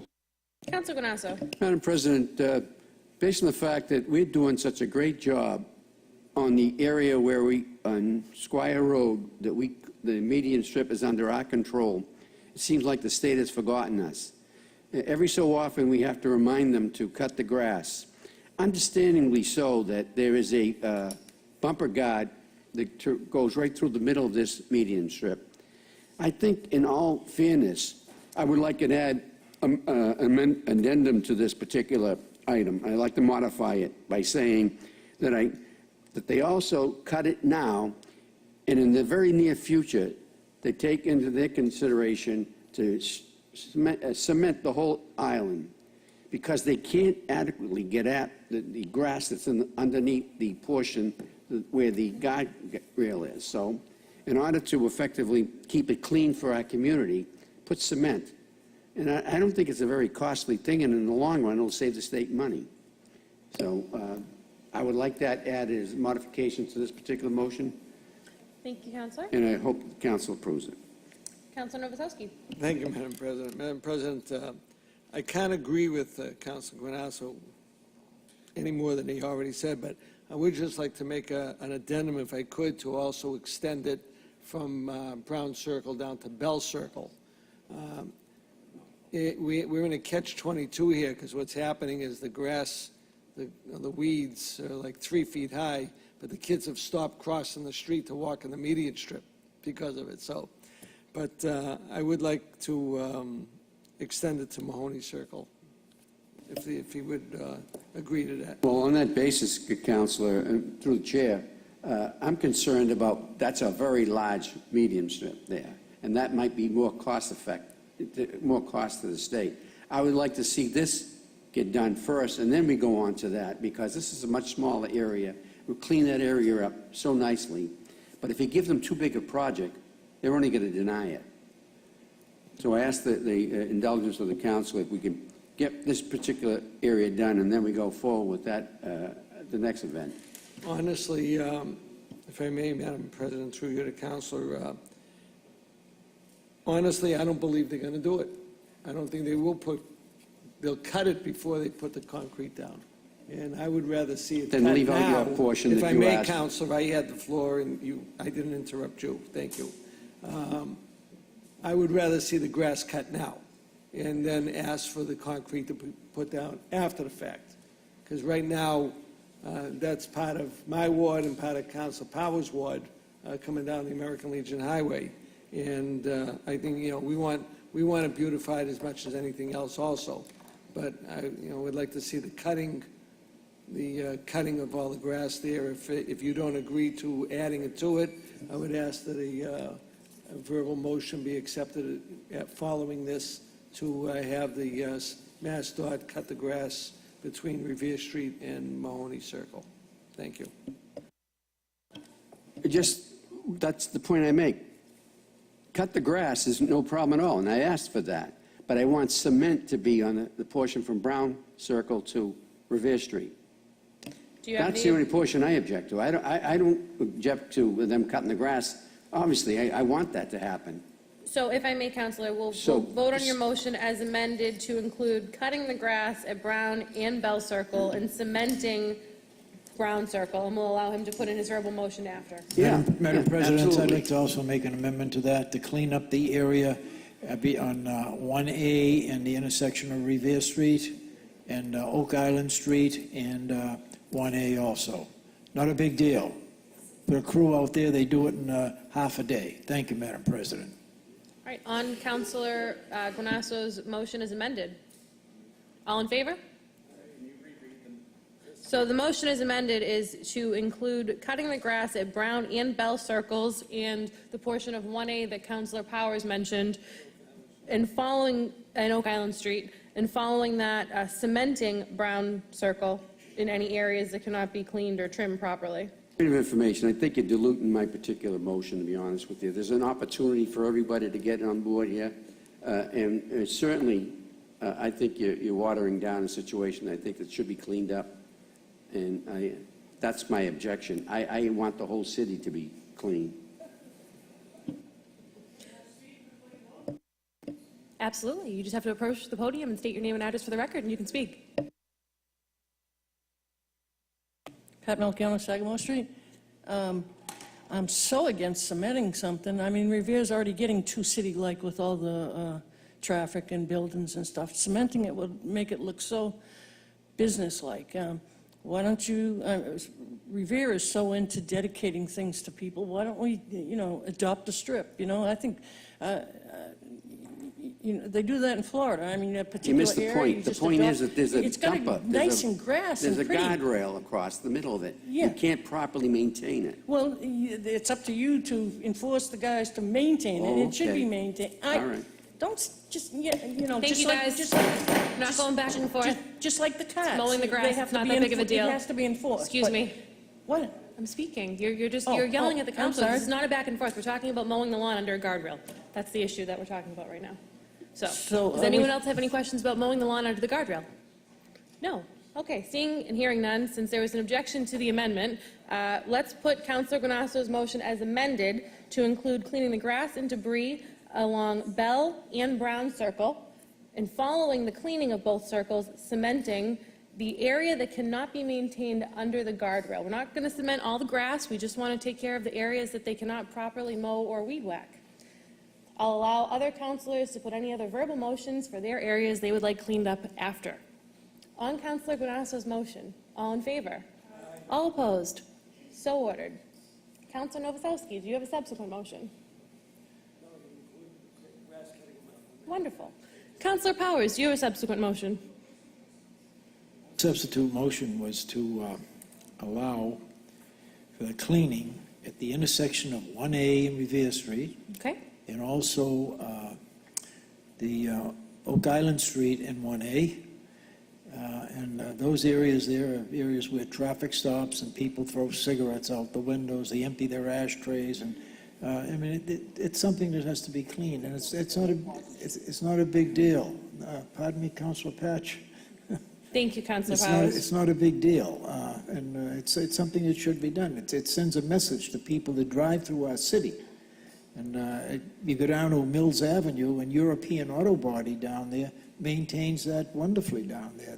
They have a landscaper that comes in and does all the work, and there's no reason the state can't get on the ball and clean up those areas where they should. Thank you, Madam President. Thank you. On Councilor Powers' verbal motion, all in favor? All opposed? So ordered. Calendar item 30. Calendar item number 30, motion presented by Councilor Rizzo, that the mayor appear before the city council to discuss missing or unaccounted water meters for potentially 120 homes. Councilor Rizzo. Thank you very much, Madam President. This was another situation that the city is now, I guess, having to deal with. What troubles me the most about this is that I had residents calling me and asking me about an employee of the city who was, I was told, escorted off the property and put on unpaid, and I've since found out was placed on unpaid administrative leave because of a problem with meters that I guess were now being categorized as, serial numbers not matching or whatever. I don't know the story, which is really the problem. We don't know the story. We're members of the city council. Why do we have to be finding out from residents across the city that issues are happening here in City Hall? I mean, that's unbelievable to me. I mean, at bare minimum, the city council should have been notified right away. It was several days before an email actually came out, and that was at the prompting, I believe, of Councilor Patch, who had a similar situation as me and being questioned and asked about, you know, what's going on. We don't know what's happening here. And, you know, I think that really we need to be included here in the loop. It's embarrassing as an elected official in this city to have to get information second and third and fourth hand from people who don't even, people who just live out there who hear these stories. It makes absolutely no sense to me. And, you know, so for me, I mean, obviously you want to know what happened to these water meters and why they weren't in sync. This is not something that's ever happened before. I know we have an ongoing investigation into parking meters. We don't know what happened there. We have now water meters that we're having to think about and talk about and figure out what happened there. But again, what really upsets me is having to find out from the general public that something is going on in City Hall. Something is just not right with this picture. And I don't know, maybe I'm the only city councilor who feels that way, but I'm going to be honest with you. I couldn't imagine not putting the city council in the loop in any situation that would have to do with a department head or with any misappropriation or possibility of misappropriation. So, you know, I think this is something we need to get to the bottom of. And I would like a better understanding of when the administration is going to include the city council with, you know, in things that happen in the city, so that we don't have to hear from residents outside stopping you at a local establishment saying, geez, what happened? I heard what happened up at City Hall. It's a complete embarrassment. So that's all I have to say right now, Madam President. I don't know if any other councilors care or would like to speak on it, but it bothered me. Thank you very much, Madam President. Thank you, Councilor Rizzo. Councilor Zambudo? Thank you, Madam President. I think I got an email on September 11th. How long before that did this happen? I mean, I didn't hear it on the street. I heard it from the email I got. Now, maybe I'm not in touch with the average citizen. I thought I was, but I didn't know anything about this until I received it. Well, actually, I'm being a little disingenuous. I heard it the day before I got this email from the mayor, because I happened to be at City Hall. But did this happen long before that, or Point of information? Yeah. I received the same email as well. So does somebody have information that this was known about a long time before we knew? So point of information, point of information is this. In the email itself, it says there's rumors and this and that going on. So obviously, they had heard that there's rumors out there. And then obviously, it went on in the email to say someone was placed on administrative leave. So I don't have the exact date. Maybe I see John Viarella here. He can tell you when the person was placed on administrative leave. He must have the date. But I mean, you know, if you want to go around and talk about, well, I received an email, all right, fine. You know, then let's just put it aside. No big deal again. Let's move on. Calendar item number 31, I guess. Point of information. Point of information. Councilors, hold on. I'm speaking. Can I state? No, I have the floor. Can you please address the council, Mr. Viarella, with the date that person was placed on leave before we continue our conversation? Hi, John Viarella, HR Director. I do not have the specific date in front of me, but it's not a matter of weeks or months or anything like that. It would probably be, you know, a day or so. If you could please get that information to us, that would be very helpful. I'll do that. Since so many people just bang the gavel at once, I'm going to hold this in an orderly fashion. We're going to start at one side of the council. I know everyone wants to speak on this, and we'll go down. We're not going to make this a big issue. We're going to discuss the facts. Of course, the council should be included in any issues like this, and it's important that we discuss it, but it's more important that we get the mayor's office before the council so that we get the facts then debated amongst ourselves with no information, which we do need, so it's a good point to the councilor to put it before us. Anyone on this side? All right, Councilor Keefe. Thank you, Madam President. I agree, and I understand Councilor Rizzo's frustration. When things like this with the sensitive nature come up, it would be nice to have that information communicated more quickly. I personally, like Councilor Zambudo had mentioned, I believe the day before this email came out that we were given some information, and of course it was stated it was confidential, so I'm not going to discuss any of the details of it. Was given a little bit of a heads up that there was a situation where an employee, there was an incident, whatever it may be. And I think some of the questioning came because there was some rumors that someone was arrested or taken out in handcuffs, and I think that's where the second level of communication came out, that this was to refute that, and it was untrue. But regardless, I would like to get some information from, if Mr. Viarella can give us, and again, like Councilor Rizzo mentions, important communication like this should be communicated more quickly to the council especially. Thank you. Councilor McKenna. Thank you, Madam President. I read it on Facebook, actually, probably about 3 days before I got the email from Mayor Arrigo, or it could be 4 days, I don't know. And then a couple of people called me and asked me what was going on, and I didn't know, and I couldn't tell them. So that's my version of it. Thank you. Councilor Morabito. Thank you. Let me just, for clarification, Councilor Zambudo was questioning whether anyone else received an email. So I simply made my point of information that I received one as well. With that being said, I understand my colleague's frustration, but I'd kindly ask him not to direct that toward his fellow members. Well said. Any Councilor Novoselsky, and then we'll go down to... Thank you, Madam President. Madam President, I was notified by the mayor the day before, and I encouraged him to send out the email.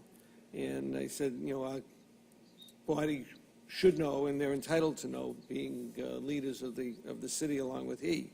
And we have to realize that, these meters were the outdoor water meters, not regular water meters that we all know that are in our houses.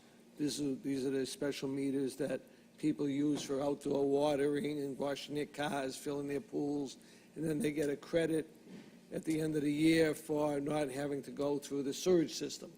So that's what it's all about, and I don't know how much information or investigation is going on. The employee has since resigned, and I think there's still an investigation going on that how many meters were actually involved. So Thank you, that's Councilor. what I know. Councilor Patch. Thank you, Madam President. I'll tell you my version of the story. I've also read it on Facebook on Friday, I believe, I don't know if it was last Friday, that an incident happened in the water department Thursday. And it had, and I had people calling me after that concerning that they had them taken out in handcuffs. They had them. The police was present, and it was all kinds of stories going on. So that was Friday. So it was too late to call City Hall. So the mayor. So I waited Monday. I waiting for a statement, at least an email or a statement from the mayor's office. None came. So Tuesday, I called the mayor's office. I talked to the secretary. I wanted to talk to the mayor. I got Bob Morrow on the phone, and he explained the story. And I told him how upset I was because I'm hearing it from people on Facebook, from the phone, on the street, and I just think that a matter of this importance, I mean, we just went through a whole deal with the other meter problem. I mean, that was the newspapers and TVs and everything else was thrown at us at the council, which I don't even understand why it came before the council anyways. But that is it. I mean, I just think that we should be informed with something important as this matter and given the details. Bob Morrow was very good. He told me the story, and I didn't think he was going to put out a statement, the mayor, but he did that day. I was told a statement wasn't going to be put out, but a statement did come out that night. That's my version of the story. Thank you. Councilor Powers. Thank you, Madam President. There's been a couple of situations that have come up. One about water meters, and then the other one about parking meters. I think that any time something like that raises its ugly head, I think that the mayor, whoever the mayor is, should call for a meeting with the city council behind closed doors and explain the situation. Keep us apprised of everything that's going on. And also make sure that when he does that, no names are thrown out there. Our councilors are cautioned not to throw names out there in the street. Don't go home and tell your wife or your sister or your brother-in-law, because, to me, that's a rush to judgment. You're convicting someone before they've even had a day in court. May be true, may not be true, but I would suggest that that's an important thing for the mayor to do, and I would hope that he would do that in the future. I don't like to have people come up to me and say, well, did you hear about this guy stole this, or so-and-so is doing this? That's gossip. That's gossip. There was a rumor around the city. We had rumor is, an innuendo is terrible. There was a rumor around the city when the project that's going up on Calumet and Beachland Avenue burnt down. Well, somebody set it on fire. That was the rumor. I haven't heard anything substantial from anyone that could actually say that definitively. As far as I'm concerned, no one set it on fire, because I don't have any reason to believe that unless I heard it from a police Councilor report. Powers? Yeah. Can we stick to the motion? No, I am. This is the point I'm trying to make, is that this stuff shouldn't be out there bouncing around on social media. It hurts families and it hurts people. Thank you. Well taken. Councilor Rotundo. Thank you, Madam President. I found out by city employees, actually, which is kind of troubling. Then it went to the internet, then it went to another level altogether. And at the very simplest part of government, communication should be availed to this body. I hate to say that on many occasions that is not the case. And I don't know how many times we can sit here and plead for that. There will come to a point where people will stop banging their fist on the table and we'll still get nothing. And I think, something needs to be done. Thank you. Thank you, Councilor. It looks like all the councilors have spoken. Is there anyone else that wishes to speak on this? Pat Melchiona, Sagamore Street. You said that you got the email on around September 11th, and we knew about this September 6th. So I agree that you should be embarrassed that you didn't know anything. And we too are embarrassed when you don't know anything. So I do blame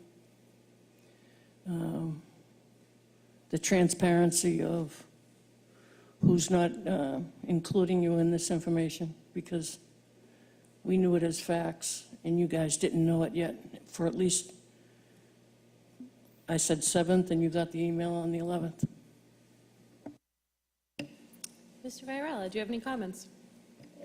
Just one item of note. I'm not sure procedurally in a municipality what the communications are like for operational issues. The one thing I will speak about, though, are sensitive employee matters. And what I try to do is keep that to the tightest circle possible, which is why I generally don't advise the mayor to tell a large group of people what has happened to a particular employee. I'm perfectly happy to answer those questions privately on an individual basis, but we just don't want to make it a matter of policy to extend, sensitive employee issues to a larger circle. Madam President, Counselor? with all due respect, your commentary to privacy it doesn't prevail in this case because it was known before the council was told, number one. Number two, in many institutions, both government as well as corporate, you're right, there is a small group that is actually given that information. That would be the executive body and the legislative body. That's how they do it, at the federal level. That's how they do it at the state level. And I would believe that's how they should do it here at the municipal level. Maybe I'm crazy. Okay. Thank you. If there are no other comments, I just have one quick comment, if I may. I definitely agree with my colleagues that there needs to be a better sense of a connection between both bodies. I think that the email was a good start to that. However, it was a little late. I will say that I'm not on Facebook, which I'm very happy about, because Facebook should never be law. No one should be getting their information on Facebook, because the reality of it is it's not fact. It never will be. It's hearsay, just as anything else. I take fact as a memo from the mayor's office, a memo from the police department, a memo from the fire department. When I get a communication from a formal body of the city, that is what I take as fact.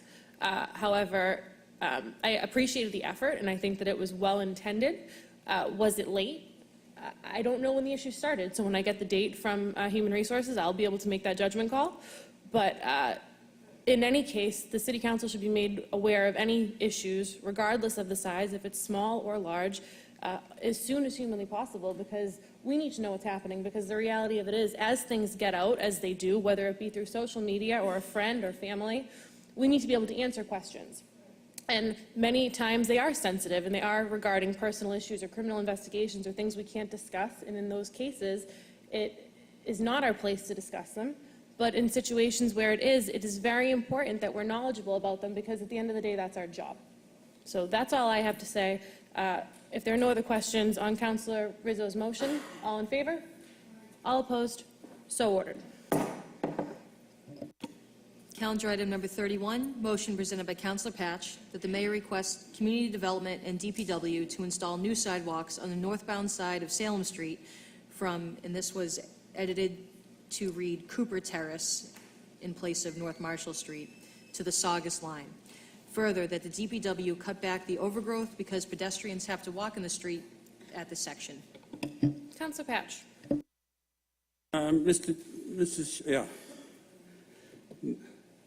Mr. Chairman, President. It actually speaks for itself. There is a part of the sidewalk when people walk down from Salem Street to Cliftondale and back. There is a section there that comes after Cooper Terrace that has no sidewalk.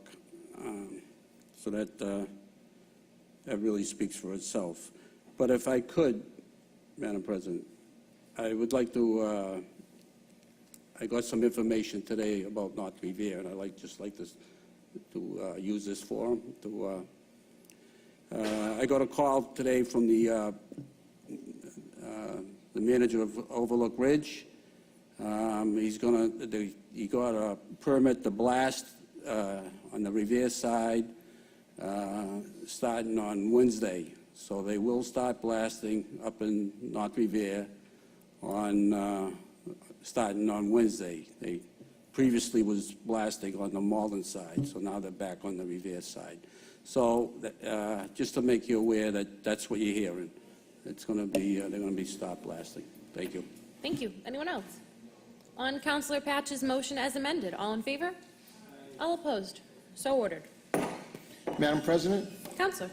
would it be possible to suspend rules and take up calendar item number 16 and 17? There's some residents that have been sitting here all night, and it would be helpful to them, I think, if we could just go back with Councilor Rotundo here now and, Yeah, absolutely. You know, I take know those- the counselor just arrived, so I didn't want to hold his committee without Yep. him being present. I wanted to get through the next 4 motions, or 3 motions before we did that, but, because there was so few left. But if it's your will, we can call it out of order, then go back to the last 3 motions, and then the meeting's pretty much complete. So at this time, do you have to suspend rules if it was passed?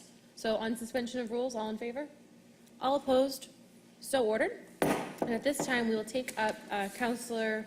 Zoning Subcommittee report. Counselor Rotundo, Zoning Subcommittee report. Thank you for your patience. Unfortunately, I had work, and then subsequently I had to go to the doctor, so I really appreciate you suspending the rules. That said, I think what I would like to do, Madam President, is on 18231 is we'll have that remain in committee. And there's going to be some more work that we're going to have to do with the Airbnb ordinance, and we have to speak to the city solicitor. Understood.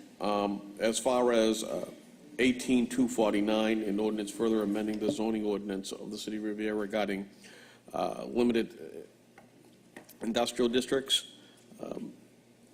we passed that unanimously, and I'd like to vote that out favorably tonight. Subsequently, 18269 was also voted out favorably, and this is regarding lots up on Morris Street. And Madam Clerk, if we have any conditions for that, I don't believe we do on either one of them. There was just favorable recommendations From from the McKenna, planning board that's were right. submitted. So if we can take them up. Thank you, Counselor. So we'll take them up in order. So first, I'll ask for a roll call on calendar item 18249. Ordered on a second reading.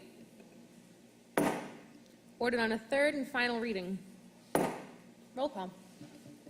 Roll call for engrossment and ordainment. Shall the city council approve an ordinance further amending the zoning ordinances of the city of Revere relative to the limited industrial district? Councilor Guanasso. Yes. Yes. Councilor Keefe. Yes. Yes. Councilor McKenna. Yes. Yes. Councilor Morabito. Yes. Yes. Councilor Novoselsky. Yes. Yes. Councilor Patch. Yes. Yes. Councilor Powers. Yes. Yes. Councilor Rizzo. yes. Yes. Councilor Rotundo. Yes. Yes. Councilor Zambudo. Yes. Yes. And Council President Janino. Yes. Yes, the ordinance has been engrossed and ordained. Next is calendar item. Madam President, I'd like to ask for a reconsideration in the hopes that it does not prevail. Perfect. We're still under suspension of rules, so while we're under suspension, on reconsideration with hopes that it does not prevail. All in favor? All opposed? So ordered. 18269. We'll call the roll. Ordered on a second reading. Ordered on a third and final reading. Madam Clerk. Roll call for engrossment and ordainment. Shall the City Council approve an ordinance further amending the zoning map of the City of Revere by changing the zoning of Lot 1 Morris Street and Lot 17 Teresa Ave from RB to HB? Councilor Guanasso. Yes. Yes. Councilor Keefe. Yes. Yes. Councilor McKenna. Yes. Yes. Councilor Morabito. Yes. Yes. Councilor Novoselsky. Yes. Yes. Councilor Patch. Yes. Yes. Councilor Powers. Yes. Councilor Rizzo. Yes. Yes. Councilor Rotundo. Yes. Yes. Councilor Zambudo. Yes. Yes. And Council President Janino. Yes. Madam Yes, President. the ordinance is engrossed and ordained. Reconsideration and it won't prevail. Thank you. While we're under suspension, we ask for reconsideration with hopes that it does not prevail. All in favor? All opposed? So ordered. This time we'll return to the regular order of business, and we will take up calendar, 32. we skipped one of Councilor Rotundo's motions, so why don't we go to 26 and then we'll go back? So Councilor Rotundo, we skipped through any motions you were on, so we'll start with your motion 18294, and then we'll jump back to calendar item 32. Calendar item number 26, motion presented by Councilor Rotundo, that the City Council go on record as supporting question 1. Very simply, it's going to protect the patients of this community, of this state, and quite frankly, I think it's something that would benefit everybody. Currently, these ratios are at the General and at the Brigham, and all it would be expanding it throughout the state. It's truly a no-brainer. Counselor McKenna? Yes, thank you, Madam President. I cannot support this motion. Thank you. Thank you, Counselor Keith. Thank you, Madam President. I'm still, Councilor Rotundo, he's a nurse, and I take his word very strongly in his opinion because it is his profession. I've gotten such mixed reviews from both sides. I haven't formed an opinion yet, so I would abstain from this myself because I'm not sure which way I am going to head just yet, and I want to get some more education on this. Thank you. Madam said. President? Counselor Novoselsky first, and then I'll jump back to you. Thank you, Madam President. I agree with Counselor, what's your name again? No, McKenna. Counselor Keith. I have, my wife is in the hospital, and I have been talking to nurses there. And I have had mixed reviews, and from what I'm hearing from both sides is if you're a management nurse, you want it to happen. If you're not a management nurse and you're a nurse that's down in the trenches, you don't want it to happen. Point of I don't information. like, if I may, Counselor, you will have your chance. You've had your chance before. Thank you. And I just don't believe that government should be controlling our hospitals. I think they control enough. And this deals with the health and safety of everybody. And it's an occupation, and like the council said, and I can't see us voting on this and taking a stand on this. It's not our position. Let the people decide, and let the Secretary of State put out his pros and cons for the questions when they come out in November, and then let them decide at that. And we shouldn't be a body that encourages a ballot question like this. Thank you. Thank you, Counselor. Counselor Batch. Thank you, Madam Chairman. I just want to say I'm going to vote present on this issue if it comes to a vote. Thank you. Any other councilors wishing to speak? Counselor Ganasso.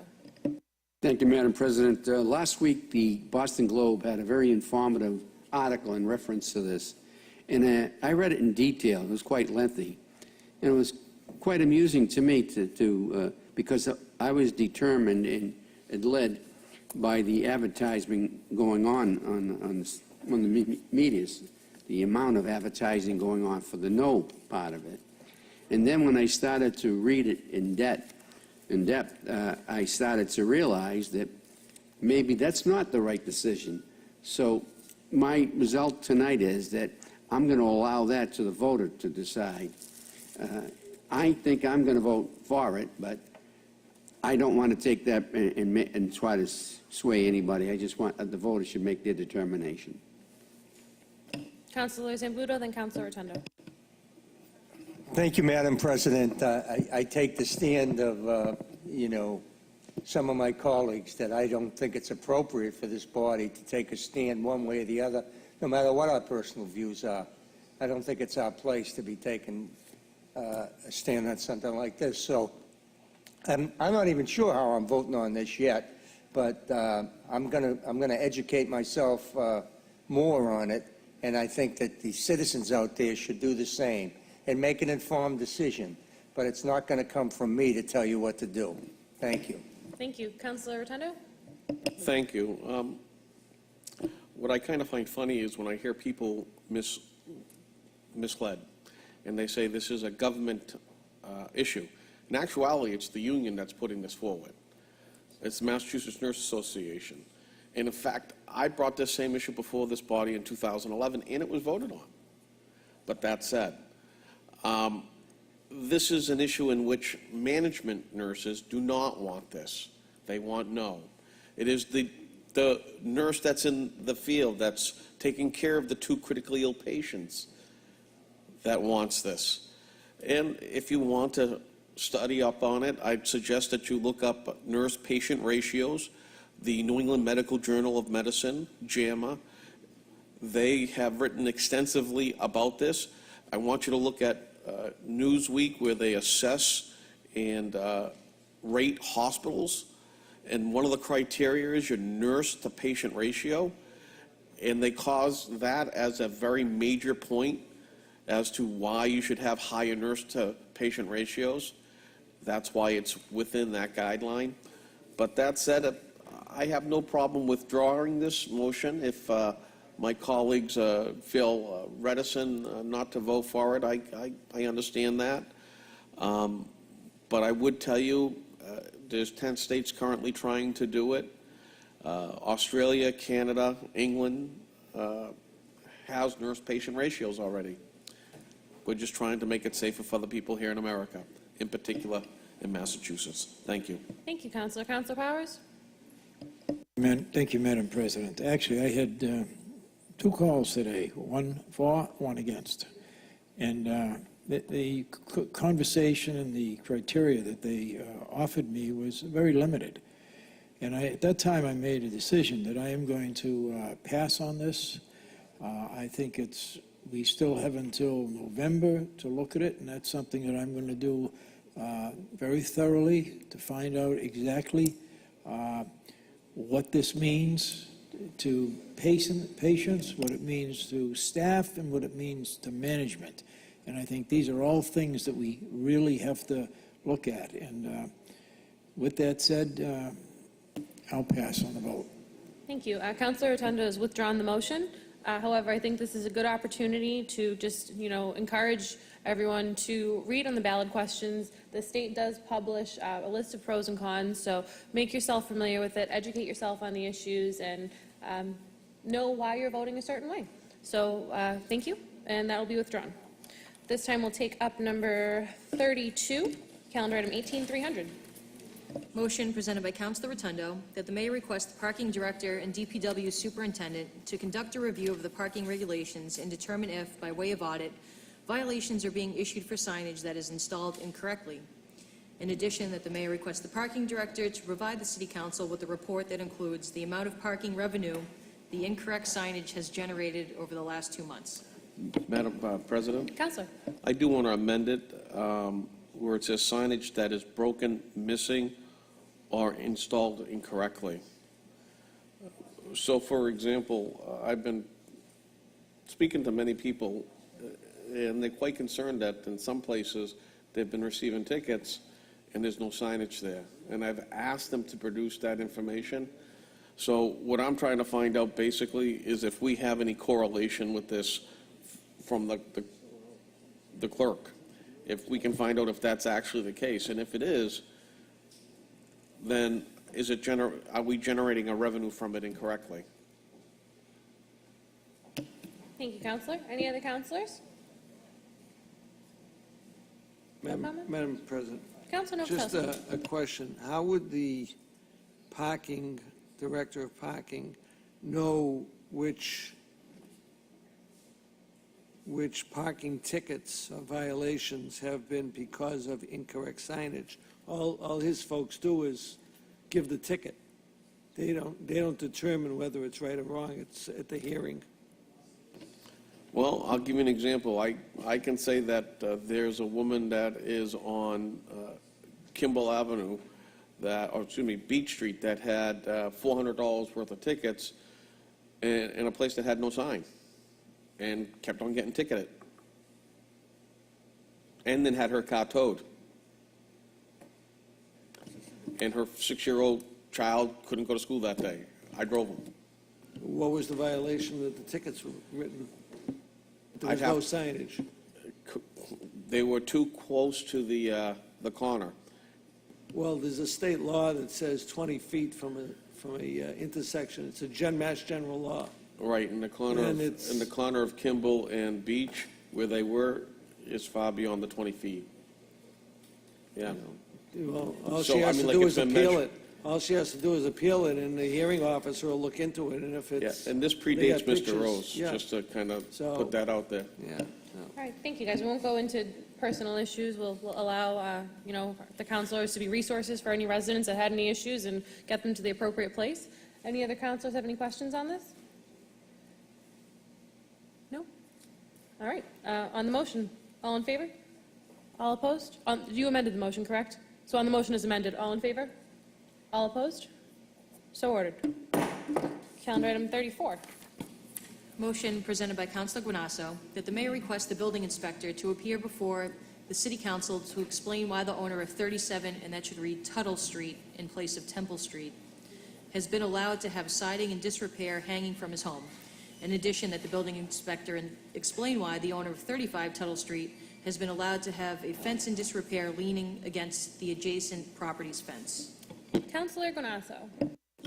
While parked waiting for the light to change at the intersection of Revere Street and American Legion Highway, you look over to your left and you'll see siding that's hanging from a home that's been there no less than 6 to 8 years, and certainly a danger of public safety to anybody who might be going or walking in that area if one of those pieces of siding were to get a piece of wind behind it and blow right on them.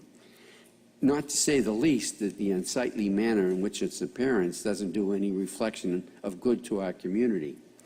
So when the state cements the median strip there, we can also ask our building inspector if he would go down and take a look at that site.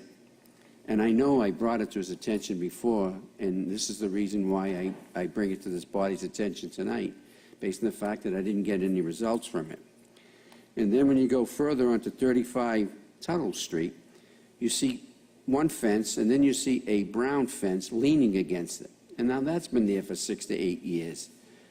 Again, what sort of message does this give out to anybody who's visiting our community? We should be ashamed of ourselves for allowing this to take place. And that's why I asked of the building inspector if there are any laws that would prohibit such a thing occurring, if they would enforce our zoning ordinance. And since the building inspector is the zoning official, he would be the one solely responsible for it. Again, this was brought to their attention and nothing happened. And a good neighbor who's very keenly watching over our community brought it to my attention again. So at his bequest and on his behalf, and for all those people that travel that area, we want results. And that's very simple in nature. Just get these homeowners to take care of their properties in a fashion that's suitable to all the community. Thank you, Madam President. Thank you, Councilor. Any other councilors on Councilor Guanasso's motion? On the motion, all in favor? All opposed? So ordered. Calendar item number 35, motion presented by Councilors Rizzo and McKenna, that the mayor request the appropriate authority overseeing the work being done on Winthrop Avenue and Revere Beach Parkway in the vicinity of Suffolk Downs and the new development on the former Shaw's site to appear before the City Council to discuss workmanship and curb sets. I'll offer it up to the Ward Councilor, Vice President McKenna, and then Councilor Rizzo. Thank you, Madam President. One of the biggest problems, I don't have any problems with the new curbing, but I do have a problem with the bump out on going into Beachmont on Winthrop Ave. So I privately inquired about my concerns about the bump out, and I was assured that everything would be fine. The light's going to go in, the light's going to coordinate with the traffic on Winthrop Ave. But there's already a problem. 2 trucks were trying to get by the other day. They were trying to make the turn to go into Beachmont, and traffic was backed up on Revere Beach Parkway, so they couldn't make the turn. It's just so ridiculous. You hire these people for $100,000 to do traffic studies, and they put up bump out. You don't even need a bump out because HYM's going to do a 30-foot sidewalk, and the distance between the crossing island going across that street is going to be minimal. So it's going to bottle up the traffic there. I'm trying to work with HYM to get a 2-lane, free-flowing street so you can go into Beachmont, trying to get the buses off the street so it won't tie up the traffic. And they put this bump out, which is so ridiculous. It's already causing havoc. They got the lines the wrong way. It's very, very narrow. And I just see a major, major problem where traffic is going to build up there. And they said that the lights are only going to be red when pedestrians are crossing. Well, how many pedestrians are coming across the street from Shaw's? So this is, before they put down the cement, I think we should review this and see there's already a problem. I have pictures. I was in back of 2 trucks.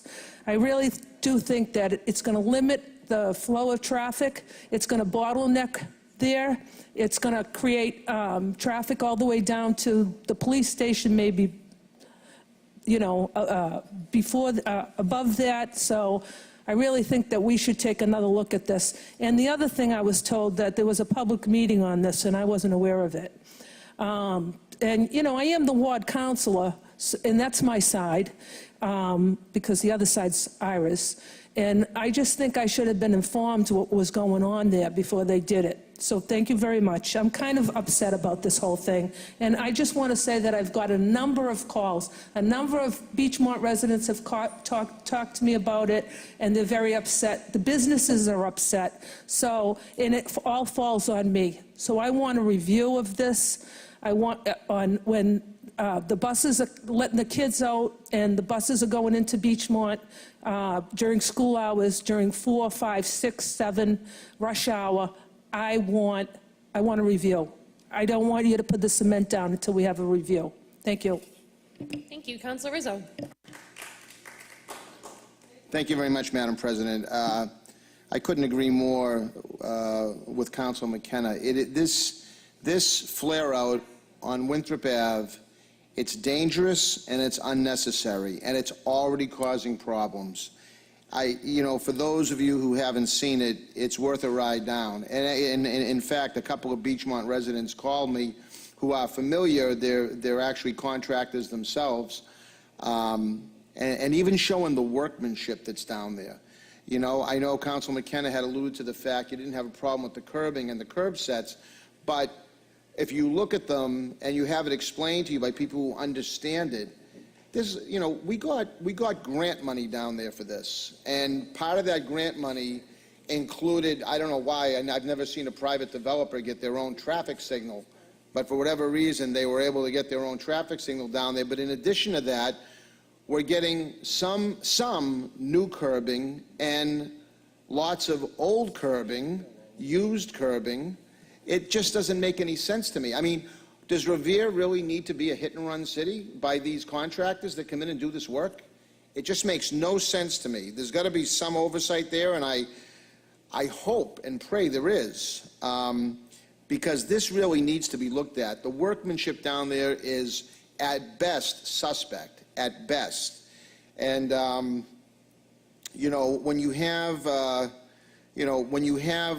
traffic situation down there like we do oftentimes, especially in the early mornings and in the afternoons, it's already creating some real public safety issues. So I think this needs to be addressed immediately before it goes any further, and I hope the council supports it. Thank you very much. Thank you. Councilor Granasso. Thank you, Madam President. I certainly agree with Councilor McKenna, based on the fact that a couple of weeks ago, the owner of Dimino's Sub, who happens to be the closest person to that site, said, how in the possibly can they do this? And then he started to show me how the traffic is moving. And then when Councilor McKenna showed me this evening, a truck trying to traverse that area was actually going on another side of where the white strip was going. So he really couldn't pass without doing something illegal. It doesn't, I know that this concept had to be drawn in an office in Boston. They don't have any vision of being on site and coming up with this concoction, because it's completely crazy. And I think that, thankfully, Councilor McKenna brought this to light and brought it to the attention to everybody. And I think we have to correct it before it becomes a serious, serious problem. And I do go to that area quite frequently, and they're in pains over there because of how could this possibly be. So thank you, Councilor McKenna, for doing a good job for your community. Thank you, Councilor. Councilor Rotundo.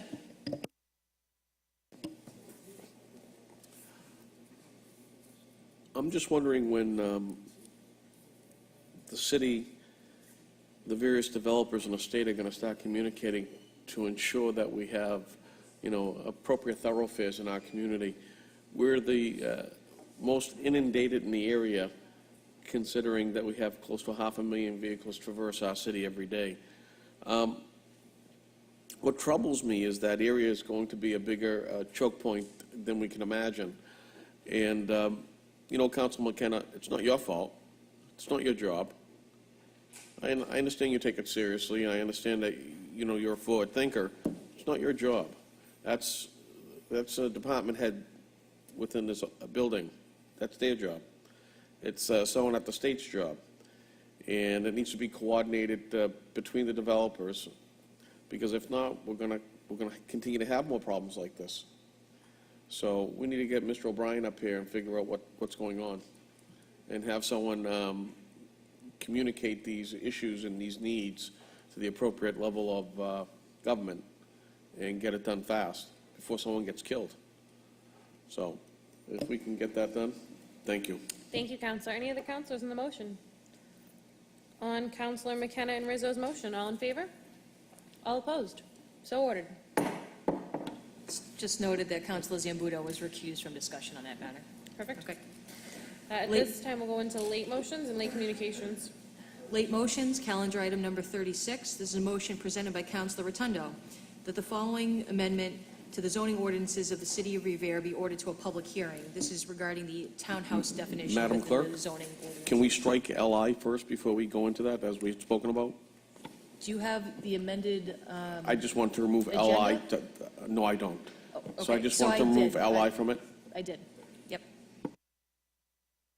So this will be ordered to a public hearing on October 29th. Does anyone have any questions? I look forward to commentary on the 29th. Calendar item number 37, motion presented by Councilor Rotundo that the City Council award certificates of commendation to the owners of Saffy Market, Kelly's Roast Beef, and The Good Diner for donating food to victims of the Franklin Avenue fire. Counselor. Thank you. As we all know, last night there was a tragedy in the city of Revere, and these people needed food. Quite frankly, Ahmed from Safi Market, Danny Sargent from Kelly's Roast Beef, and Sabir, I don't want to say his last name because I'll probably kill it, Abu Gala, were just so generous to providing these people with the food that was there. And you know something? I believe there was somebody else who donated food. Do you remember who that was? You don't? Okay. But when this city, sometimes we fight among ourselves, but when it comes to a tragedy, we stand up and we stand together. And I got to say that these people here stood up for everybody yesterday, and I believe that they should, at the very least, obtain a commendation. Thank you, Counselor, and we'll try to coordinate this for the next meeting of September 24th. Any counselors?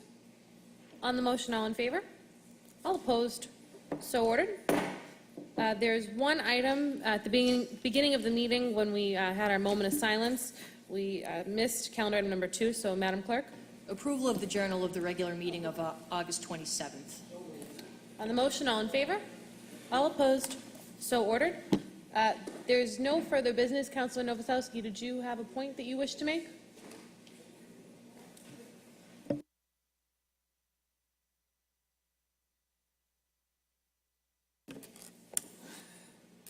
Thank you, Madam President. Madam President, thank you for the opportunity. And as most people know, this is the season of Jewish holidays, and this is our Jewish New Year. Last year was Rosh Hashanah. Last week was Rosh Hashanah, and this Wednesday is Yom Kippur, the Day of Atonement. And I just want to wish all my Jewish constituents and friends around the city, and whoever else can hear this, Happy New Year, and have a good fast. Thank you. Thank you, Councilor Novoselsky. This City Council will be adjourned until September 24th. There's no further business this evening. Thank you all, and have a wonderful evening.